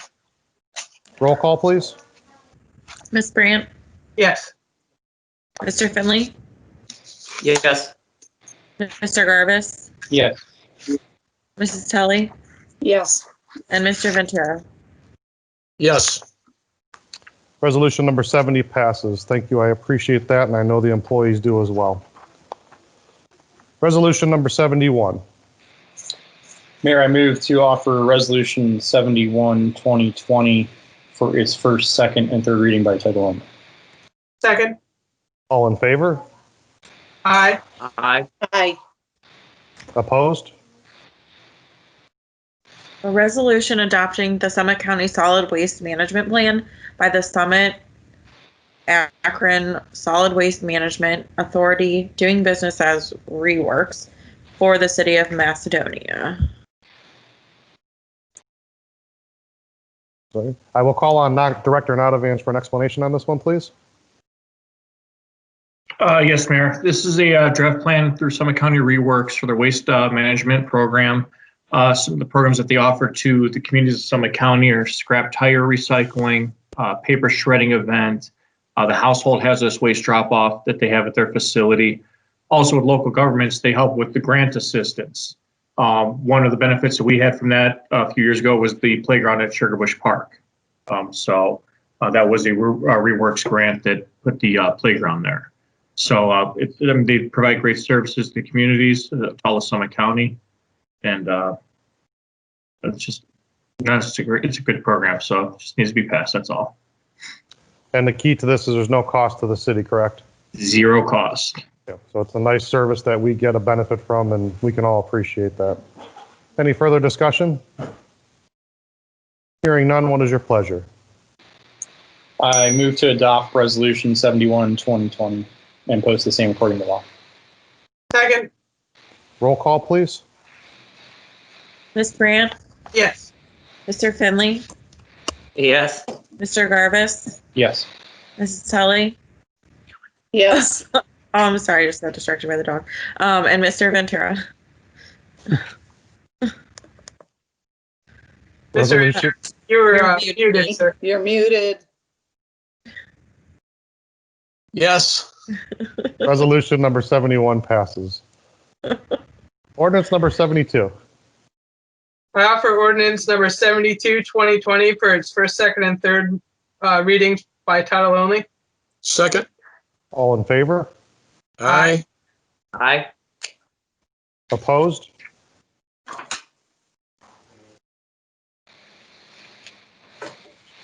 An ordinance authorizing the mayor to enter into a Macedonia Occupancy and Jobs Creation Program agreement with Royal Chemical Company.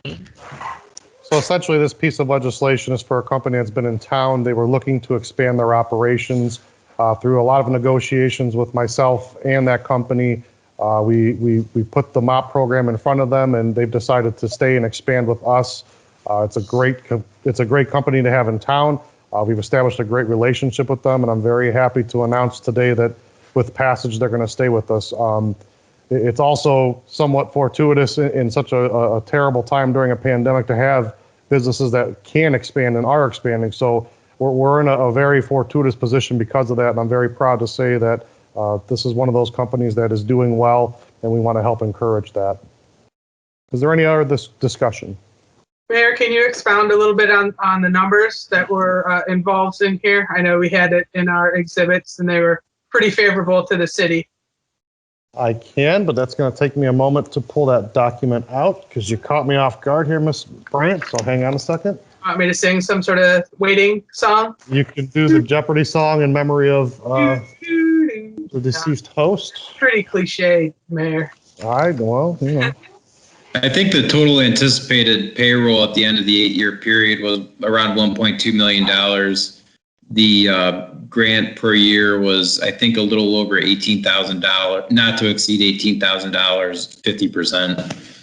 So the current payroll, Mark, sorry, you're close. The current payroll is 3.9 million. The anticipated additional payroll is 1.5 million. And the amount of the grant requested with this passage would be $18,750 annually. So what that does, just to explain and to make sure I have this right too, is that it just gives them basically a refund on the amount of income tax and payroll tax that their company has to pay. But the amount is not going to exceed $18,000, and the city stands to make well more than that in income tax revenue from their existing payroll and their expanding payroll. So we give them basically a tax incentive, but it's only around up to $18,000 a year. Yes? Yeah, $18,750 a year. And the other caveat to this that should probably be brought up, if they don't fulfill the agreement, they end up having to pay those dollars back. And unfortunately, and Mrs. Tully could probably attest to this, we had this happen with Graco when they were here. They had a MOP program in place. They decided to move the plant to China, and they ended up having to pay us back all the dollars that they got within that grant. So it's kind of a checks and balance with that. So it's good for both of us as long as things go the way they're headed. But you know, a business like that's not going to take that kind of risk without calculation. Any further discussion? Hearing none, what is your pleasure? I move that we pass ordinance number 72, 2020 and post the same according to law. Second, Roll call, please. Ms. Grant, Yes. Mr. Finley, Yes. Mr. Garvis, Yes. Mrs. Tully, Yes. and Mr. Ventura. yes. Ordinance number 72 passes. Thank you, council. Again, proud to have them in town and proud to have your support to keep them here. Ordinance number 73. Mr. Mayor, I'd like to offer ordinance number 73, 2020 for its first, second, and third reading by title only, please. Second. All in favor? Aye. Aye. Aye. Opposed? An ordinance amending ordinance number 92-2019 relative to current expenses and other expenditures of the City of Macedonia for the period of January 1st, 2020 to December 31st, 2020. Mr. Veras? Thank you, Mayor. The main reason, as we have discussed in a couple previous meetings for this amendment, is the fact that the pay date of Friday, January 1st was moved back to Thursday, December 31st, creating 27 pays in 2020. So most of the wages had to be increased in each department, and that's the main reason for this amendment. Any other discussion? Hearing none, what is your pleasure? Mr. Mayor, I would ask that we pass and post according to law ordinance number 73, 2020, please. Second. Roll call, please. Ms. Brandt, Yes. Mr. Finley, Yes. Mr. Garvis, Yes. Mrs. Tully, Yes. and Mr. Ventura. Yes.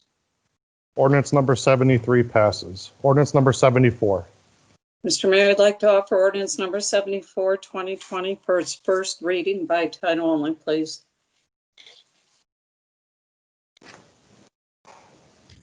An ordinance providing for the 2021 annual appropriations for the City of Macedonia, Ohio. Mr. Veras? Thank you, Mayor. We began discussions of the 2021 budget today. Prior to this meeting, we've touched on changes at earlier Finance Committee meetings because basically the 2020 ending wages with the 27 pays will most likely be the beginning wage budget amounts for each department in 2021. We'll keep this on first reading and continue discussions as we move forward. Thank you. Ordinance number 75. I'd like to offer ordinance number 75, 2020 for its first reading by title only.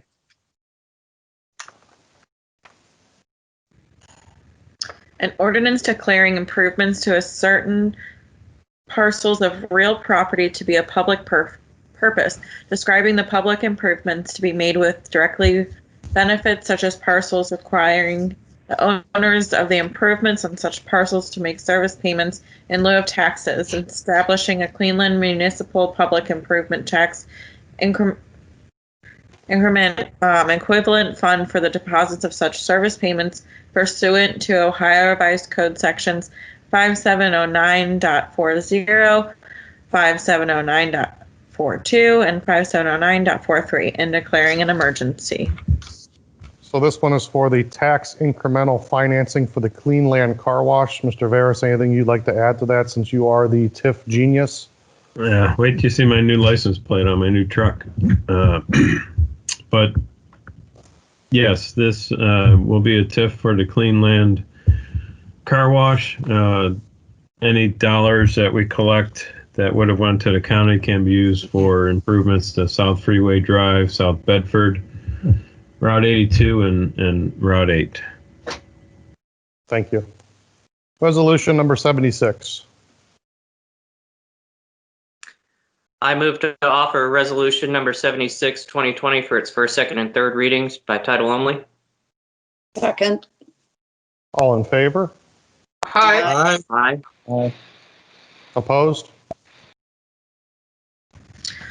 A resolution authorizing the disposition of certain municipal property by the Service Department of the City of Macedonia in accordance with the City of Macedonia Codified Ordinance Section 121.05 and Ohio Revised Code Section 721.15. This piece of legislation is for the disposition of two vehicles. We have a Ford Edge that was formerly driven by our chief and a Ford Explorer that was driven as our K9 vehicle. Both vehicles are defunct, to say the least, and this is our way of putting them up for auction to get at least a little bit of money back out of them. That's basically it. Any other discussion? Hearing none, what is your pleasure? I move to adopt resolution number 76, 2020 and post the same according to law. Second. Roll call, please. Ms. Brandt? Yes. Mr. Finley? Yes. Mr. Garvis? Yes. Mrs. Tully? Yes. And Mr. Ventura? Yes. Resolution number 76 passes. Ordinance number 77.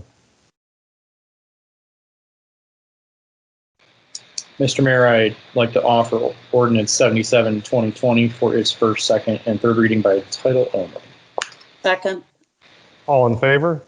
Aye. Aye. Opposed? An ordinance authorizing the mayor to enter into a contract with the Ohio Government Benefit Cooperative to provide health insurance coverage for eligible City of Macedonia employees. This one's somewhat self-explanatory, but there is a great deal of work that goes into this. As I said in our work session, I'd like to thank Mrs. Smith, our HR manager, for the amount of work she put into it with our third party that helps to find the best deal for our employees.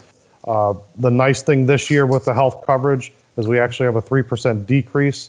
The past several years, we've had increases, so it's nice to see that decrease, and a lot of that's attributed to better health of our employees because our costs have gone down. So I'm happy to push this through with your approval tonight, council, so that our employees have good health coverage, and especially during the pandemic, they can stay healthy and have good coverage so that we can continue to serve the public. Any other discussion? Hearing none, what is your pleasure? I move to adopt Ordinance 77, 2020 and post the same according to law. Second. Roll call, please. Ms. Brandt, Yes. Mr. Finley, Yes. Mr. Garvis. Yes. Sorry. Mrs. Tully Yes. and Mr. Ventura. Yes. I think I heard 6 yeses there. There was a dog giving a yay there, so that was good. Good timing. Okay, moving on to ordinance number 78. I would like to submit ordinance number 78, 2020 for its first reading only, by title only. An ordinance amending section 537.16 of the codified ordinances of the city of Macedonia relative to the distribution, possession, and the use of cigarettes, vapor products, or other tobacco products. Thank you. Are there any other motions or legislative actions?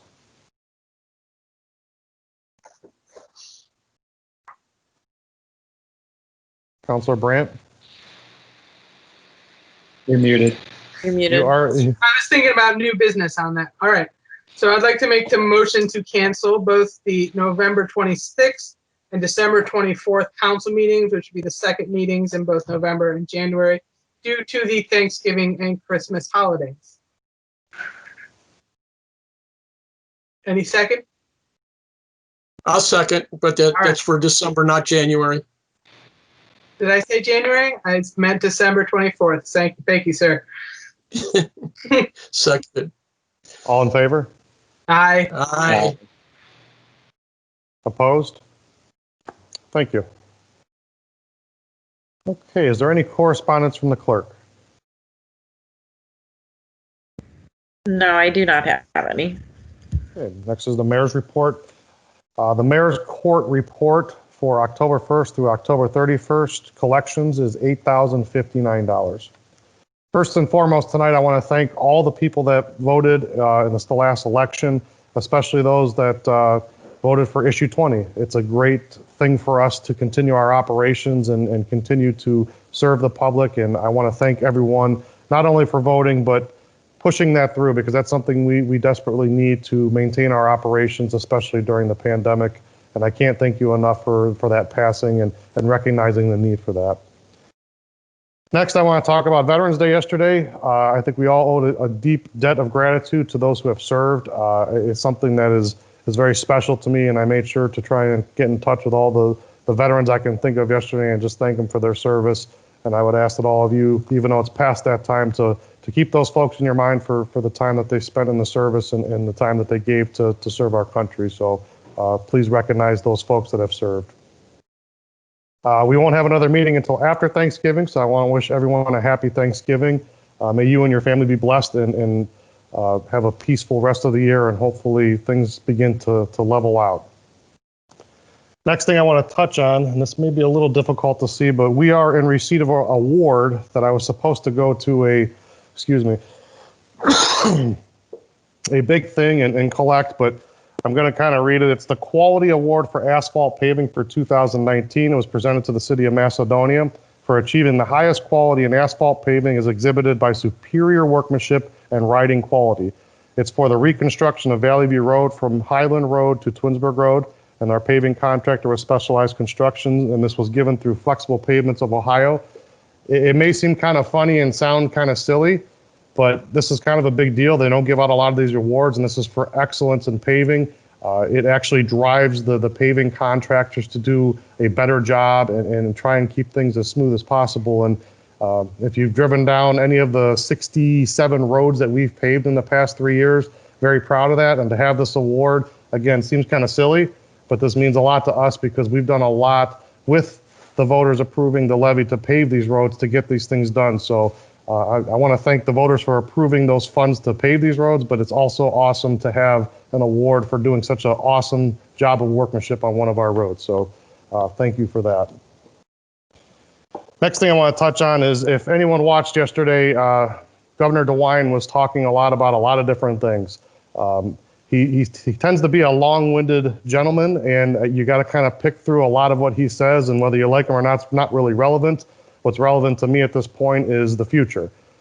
There's a lot of talks about what may or may not happen and things that he may shut down or keep open and things like that. I can assure you that the city is doing everything we possibly can to keep our services up and running. The safety of our safety services is a paramount to me.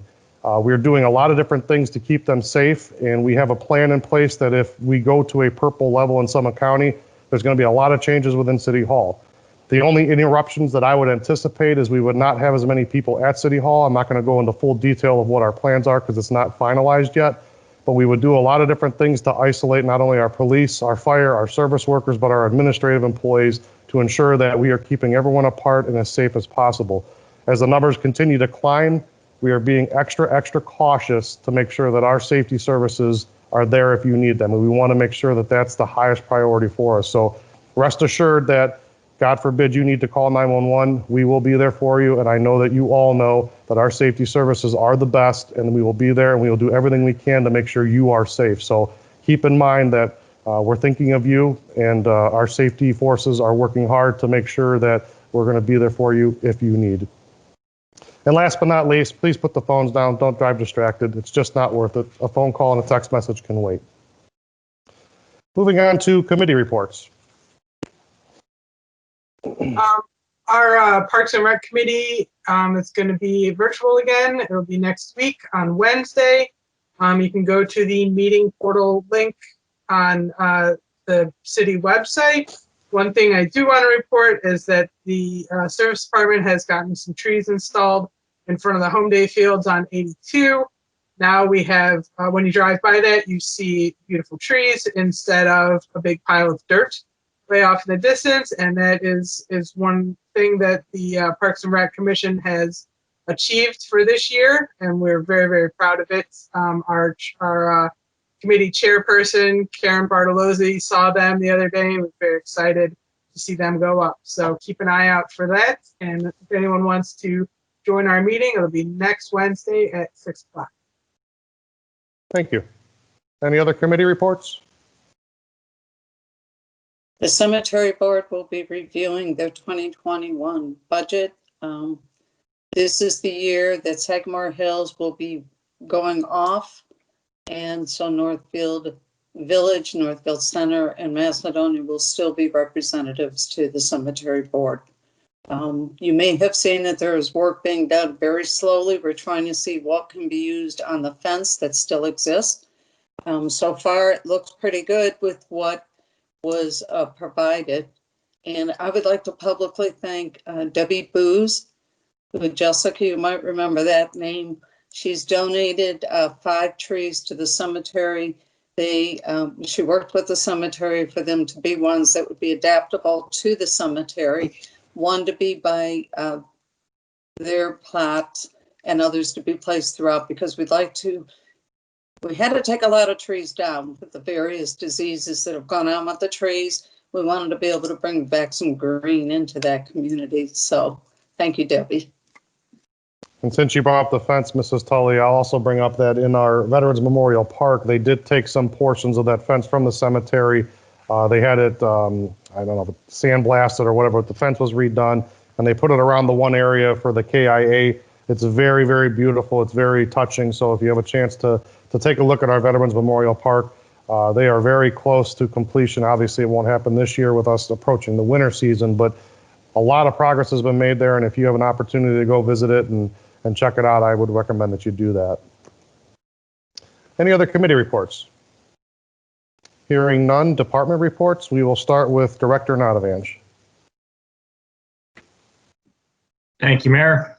Only 3 words are being spoken in the service department right now, and it's leaves, leaves, and leaves. We are near completion of our first round through the city. We are halfway through the mains right now. All the developments have received 1 collection round. This time has been different than most years in the past because our first round, we started October 26th, around the same time we do every year. And in 1 week, we go through the entire city. This time's taken us a little over 2 weeks because leaves come down a lot faster this season, which is a good thing for us and hopes that we can get them completed around Thanksgiving time. So that'll be good.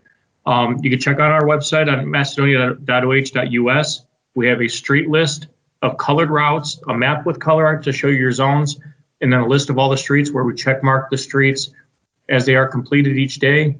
And at the bottom, give an estimated time of when we'll be into the next development. So it's really easy to follow. If you're wondering where you fall on the route, feel free to check it out. We are hoping to start the south side developments again for the second round one day next week, but stay tuned for that. We'll be given an estimated time once we get through this weekend with collecting our main roads. And that's all I have right now, Mayor. Thank you. I'd make one comment. I want to say thank you because I love the machine. It's pretty cool if you watch it. But I do want to remind people, do not put your leaves into the street.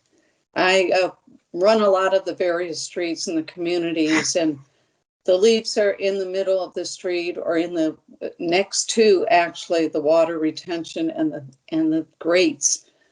We had one visitor, unfortunately. I want to say thank you to John for taking care of the raccoon that passed away right next to the water grate. So he immediately had someone go out and retrieve, because I can't imagine if it would have went down into the sewer. But people, please don't because you're just causing your own self a problem. I've seen water, they've actually put the leaves over the grate. You don't do that, but it'll eventually either back up to your house or somebody else's. And this crew has been awesome in going out and picking up leaves. Thank you. Thank you. And I'm also going to echo that because there's a lot of issues that come about, and I was actually going to mention this, Jan, but thank you for bringing it up. You cannot put your leaves in the road, and what we're going to be doing this year, if you are putting your leaves in a road, we're going to give you a kind letter to remind you that you cannot do that. If we have to remind you a second time, it's going to be something not so pleasant. So understand the reasoning for that. I understand that people don't want their tree lawn grass to be killed, but this is Ohio.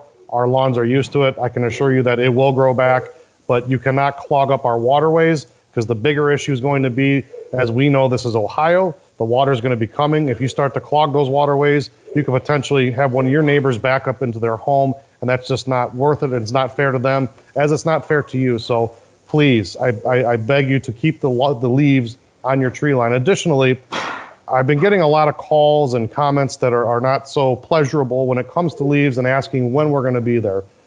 I've said this multiple times, and I'm going to say it again. This is Ohio. It's very difficult for us to tell you that on October 17th, we're going to be on Berkshire Drive. The weather is very unpredictable. The biggest thing we run into is equipment breakdowns. We do have multiple machines that we do send out, but we don't know how many leaves are going to be out there. Every year is different. As Director Nadavanje alluded to, this year is very nice because a lot of the leaves came down fast and hard. So it's not like in years the past where, leaves are still coming down and it's snowing. If we get to the point where it starts snowing and your leaves are in the road per se, we're going to blast those leaves back in because we've got to get that snow off the road. And that has happened in the past, and that's not fun for anybody. We don't want to have that. We want to have this be a fruitful relationship between all of us and understand why we do it, how we do it, and what's the purpose of it. So if you're asking yourself, when are you going to be on my road? We have an estimation of that. There's probably about a 2-week window. I know Director Nadavanje just put that on the website. I have personally spent a great deal of time with Director Nadavanje looking at other communities and what they do. I don't think anyone in Ohio's got this thing figured out of how to tell you what day we're going to be at your house, because I don't think it's virtually even possible. So understand that we're going to give you a little bit of a range, but we're doing the best we can to get those leaves out of your yard and provide that service for you. So I ask you to have some patience. We've made a lot of changes on our website. If you look at it now, we put a map on there to kind of show you where we've been and where we've gone. There's like a cookies trail that goes through it. It's not the best laid path. So we even add another step on top of that where we put a check mark when we've hit your street, and we're going to put a check mark next to it every time we go for the 3 passes that we do. So I want to thank Director Collins and Director Nadavanje for getting that up there. Right now, that's the best we've got. I'm still looking at other communities to see what they do. I've heard of other communities, and some people like what they do, but we've got to do what works for Macedonia, and I can assure you, we're going to come get your leaves. You just have to be patient with us and understand that those guys are working very hard. And by the way, the service department right now is working 7 days a week. So we're giving you everything we've got to make sure those leaves are out of your yard. So please, please, please be patient. I know it's frustrating sometimes when you see those leaves out there, but you've got to be patient and know that we're going to be there. We're going to be there 3 times. And if you run into an issue, please contact us and we'll do everything we can to help you. Mayor, I could always give the unpopular response too that residents ask about. If we're not there to get their leaves, there is the option to bag them and put them out with your rubbish on your collection day as well, if need be. I was just wondering, Director Nanavant, if you could remind people what kind of material should be put in leaf piles. Well, let's look into that a little bit. Material. Just leaves. You know, Not we have grass. not found foreign materials yet this year, so Not knock on wood. You know, we've had a couple of minor breakdowns, but they've been patched up and back on the road right away. So we've been very fortunate this year. So just leaves, not Just grass. leaves, no grass clippings, no branches, no bricks, because that's happened before. So No small rocks. no, just leaves. And keep in mind, you know, in the past, we did have someone put a large piece of metal in there that completely destroyed the machine. That will cause delays not only for you, but everyone in and around you and everyone that lives in Macedonia. So please make sure that, you know, your leaf pile is just leaves, not large branches, anything like that. All right, I'm done talking about leaves. I've had enough talk about that today and this week. I'm sure you have too, Director Nanavant. Moving Thank on, you, sir. Mr. Gelati. Yeah, thank you, Mayor. Just 2 brief announcements for the group. One is there's a storm drainage culvert currently being repaired on Shepherd Road. It's just a little bit south of State Route 82. 1 lane of Shepherd Road is closed while the crew is out there working. The guys did a nice job today of flagging the traffic through the work zone. So if anybody is driving in that area tomorrow, please drive cautiously. If all goes well, they'll be completed with the work tomorrow, so that's a good thing. And also, as discussed at last week's meeting, the Guadalupe detention pond is still scheduled for construction to begin next week. Thank you. Thank you. Director Chaddock.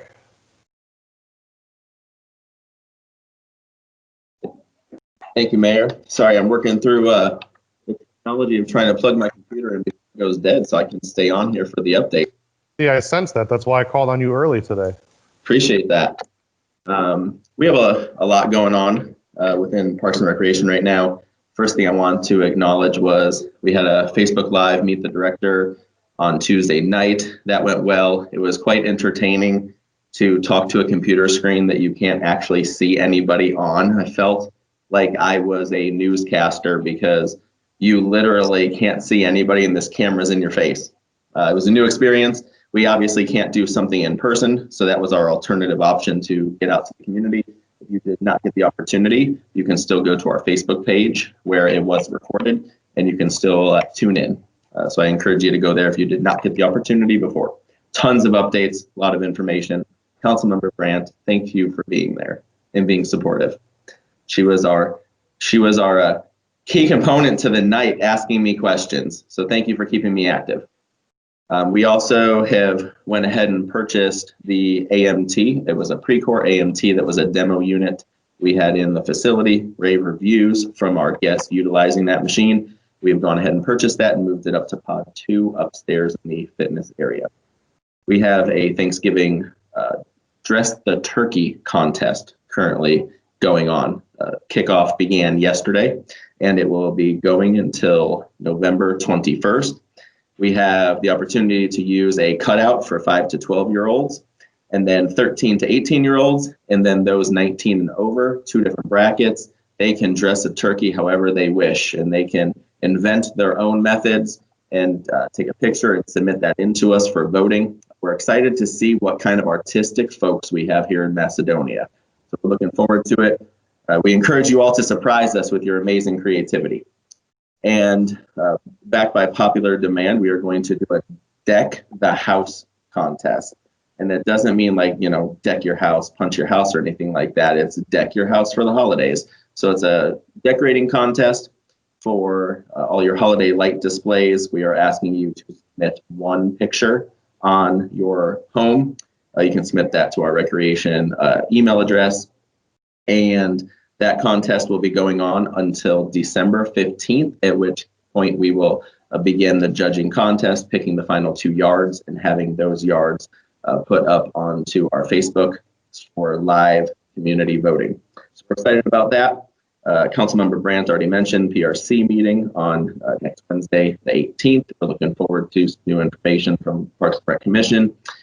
And lastly, Mayor, I wanted to touch base on something you highlighted earlier, obviously in regards to Governor DeWine speaking towards COVID and some of the upcoming information. Recreationally, we are basically diving way into it right now.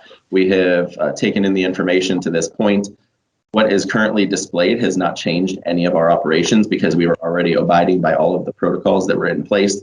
New items that he issued out, such as signage, we've already had all that signage posted, so we are good to go throughout the facility. We've sent some social media postings out today to obviously try to gain community support in wearing masks and also, protecting each other as we go.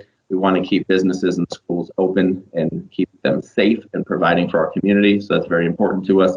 We've put out our information on that. Staff is currently working on continued plans for how not only can we continue to serve in this environment, also what happens if the governor does take us to a shutdown and how can we still provide for the community. So those are things we're working on right now as a staff.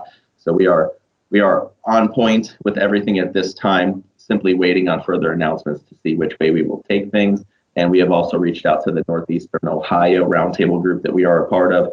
We're conducting information gathering with our OPRA partners. That's the Ohio Parks and Recreation Association that governs the state. We are reaching out to them. We're all working together to try to find more ways we can serve the community during these difficult times. Obviously, the holiday season coming up, and we want to be able to get people in, get people working out. And we're all working together as one big unit to try to make that happen. So I just wanted to let you guys all know that. Staff's working great on it. We want to keep the community going.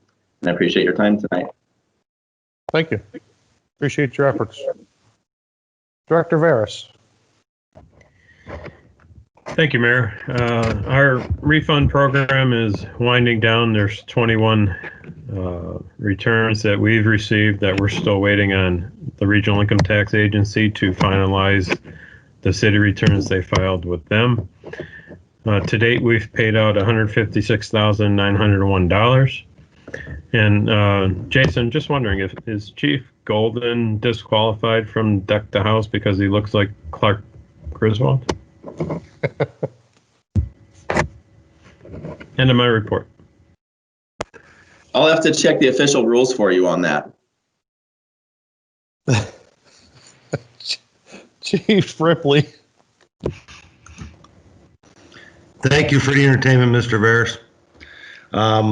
Well, I have some sad news. I've been in contact with the big man who lives at the North Pole, and with the current numbers we are experiencing across our world, he is saving himself for Christmas Eve. He will not be making his annual jaunt that he's made for the last 30 plus years to Macedonia. He will be coming around. He assures me that it's not going to affect Christmas Eve, and that's why he's staying away now. So I know everyone's going to be disappointed in that, but it is 2020, and we're just going to have to deal with it and tell the kids he will be there Christmas Eve. So they still have to be good. I'd like to also, as the mayor already mentioned, thank the veterans for their service. Without them, we wouldn't all be here and be enjoying 2020. Mentioning COVID, once again, in Ohio, 7,100 cases today. It's going up. We need to be diligent. My staff is dealing with COVID cases on a daily basis. And I just ask that you, if you won't do it for yourself, do it for us so we don't take it home to our families. Other than that, be healthy, be safe, and have a nice Thanksgiving. Thank you, Mayor. And just to additionally add to that, Santa has an immunity to everything, but our firefighters do not. That was a very tough decision that had to be made because our firefighters and volunteers have to assist Santa in his delivery, and their safety is what we wanted to think about more than anything. And that was not an easy decision to come to, and I can tell you that it pains me that we can't do it this year, but this is just another sign of 2019, 2020 and what we're dealing with, and I want to apologize for that, but I think folks understand that the safety of our first responders is paramount to us, and that's why that decision was made. So hopefully next year we get back to normal and Santa can be assisted by our first responders again. Chief Golden. No report, Mayor. All right, Director Collins. No report, sir. Thank you. Director Goodetti. Thank you, Mayor. I referred to it briefly at the work session, but just so everybody's on the same page, the current House bill, which allows us to conduct these public meetings virtually through a modification of the Open Meetings Act, is currently set to expire December 1st of this year. So this is technically the last meeting under the current law that we can conduct virtually unless the Ohio General Assembly takes some action in the next few weeks here. So we're definitely monitoring it closely, and we'll keep council updated as we hear some information coming through, reaching out to the state on a weekly basis to get updates. So I will obviously send out an email once we hear more. And I also reached out to our state representative regarding that, and I believe he is a co-sponsor of a bill to extend that. With what has taken place is why they let us go virtual, and with the numbers jumping up, it's probably not the best idea to bring people back together at this point. I think that our state rep, Casey Weinstein, agrees with that, and he's working on it right now, and I know he's reached out to Governor DeWine to have that conversation, so as soon as we find out something, we'll obviously communicate that out to all of you. Anything else, Director Goodetti? No, other than that, happy Thanksgiving to everybody. Thank you. Have I missed anyone? I know Mrs. Smith is off today. I don't believe I have. Just want to make sure. Last call. All right, any unfinished business? Any new business? I also would like to voice the appreciation for Veterans Day. Traditionally, the VFW does something at our memorial, and because of what's existing with the illness, it didn't happen. But I want to make sure that every veteran who gave of their time, and some made the ultimate sacrifice over the years, say thank you to each and every one of you. Jessica, give your dad a hug. Thank you. Thank you, Mrs. Tully, and also extend our gratitude to your husband and to your father, Ms. Brandt. Appreciate them very much. Mr. Ventura for his service. And Mr. Ventura. Thank you. In reference to that also, hand in hand, the North Summit Lions Club, which I am vice president of, and Joyce Hunt, the CEO of the Emergency Assistance Center, we've gathered enough food to feed 10 veterans in desperate need of a good meal for the holidays, and the last of that should be delivered tomorrow. Thank you. Any other new business? Yeah, I have a couple things, Mayor. First of all, speaking of the Emergency Assistance Center, every year they do Christmas Lane, which is basically a Toys for Tots sort of program, but it's directly for their families that they serve in Nordonia and the surrounding communities. This year they're doing Christmas Lane a little bit different. It used to be that you would buy your own toys and donate them. This year they're asking people to donate gift cards. You can either donate $10 gift cards in person, go buy them yourself and give them to the Emergency Assistance Center, or you can go on their website and find a link to go to a site called Give Butter, and that helps you. You could donate gift cards through there. So that's how they do Christmas Lane. It's an awesome project. They get so much community support every year, so I hope that we can keep it going again this year with this different format.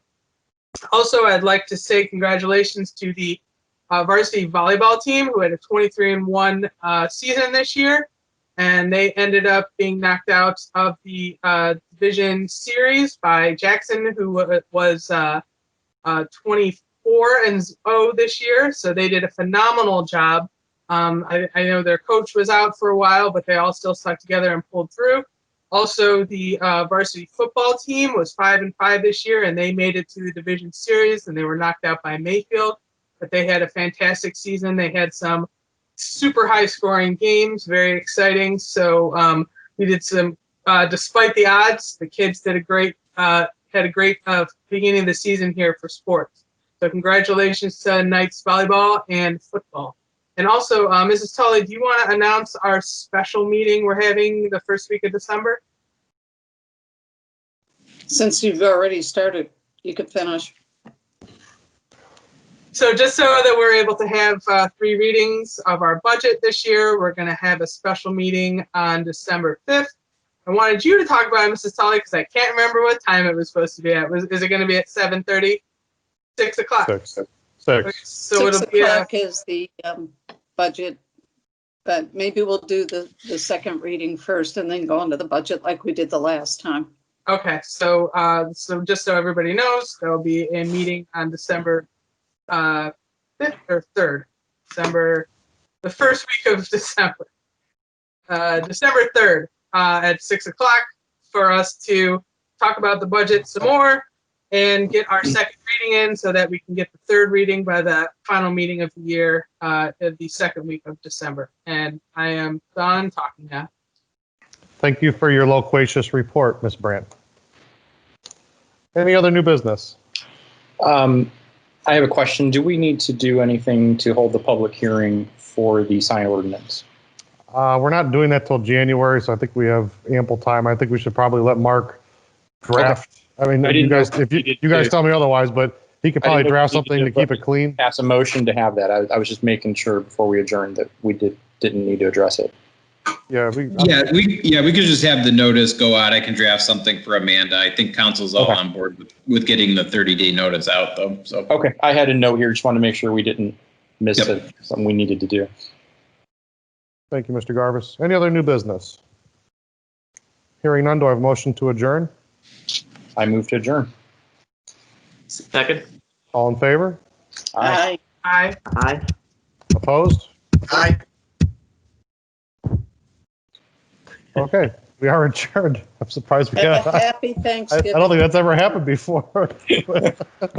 No, my eye was late. Oh, all right. I thought you were opposed. That's never happened before. No. It was just late. I had to make sure I wasn't muted. If you want to stay, Vinny, it's okay. I'm sure Kyle can leave the MS Teams meeting up if you really want to stay. You only heard Vinny's last portion of his aye. Thank you. Everybody have a good night. Have a good Thanksgiving. Bye. Thank you. Thanksgiving. Good night. Thanksgiving.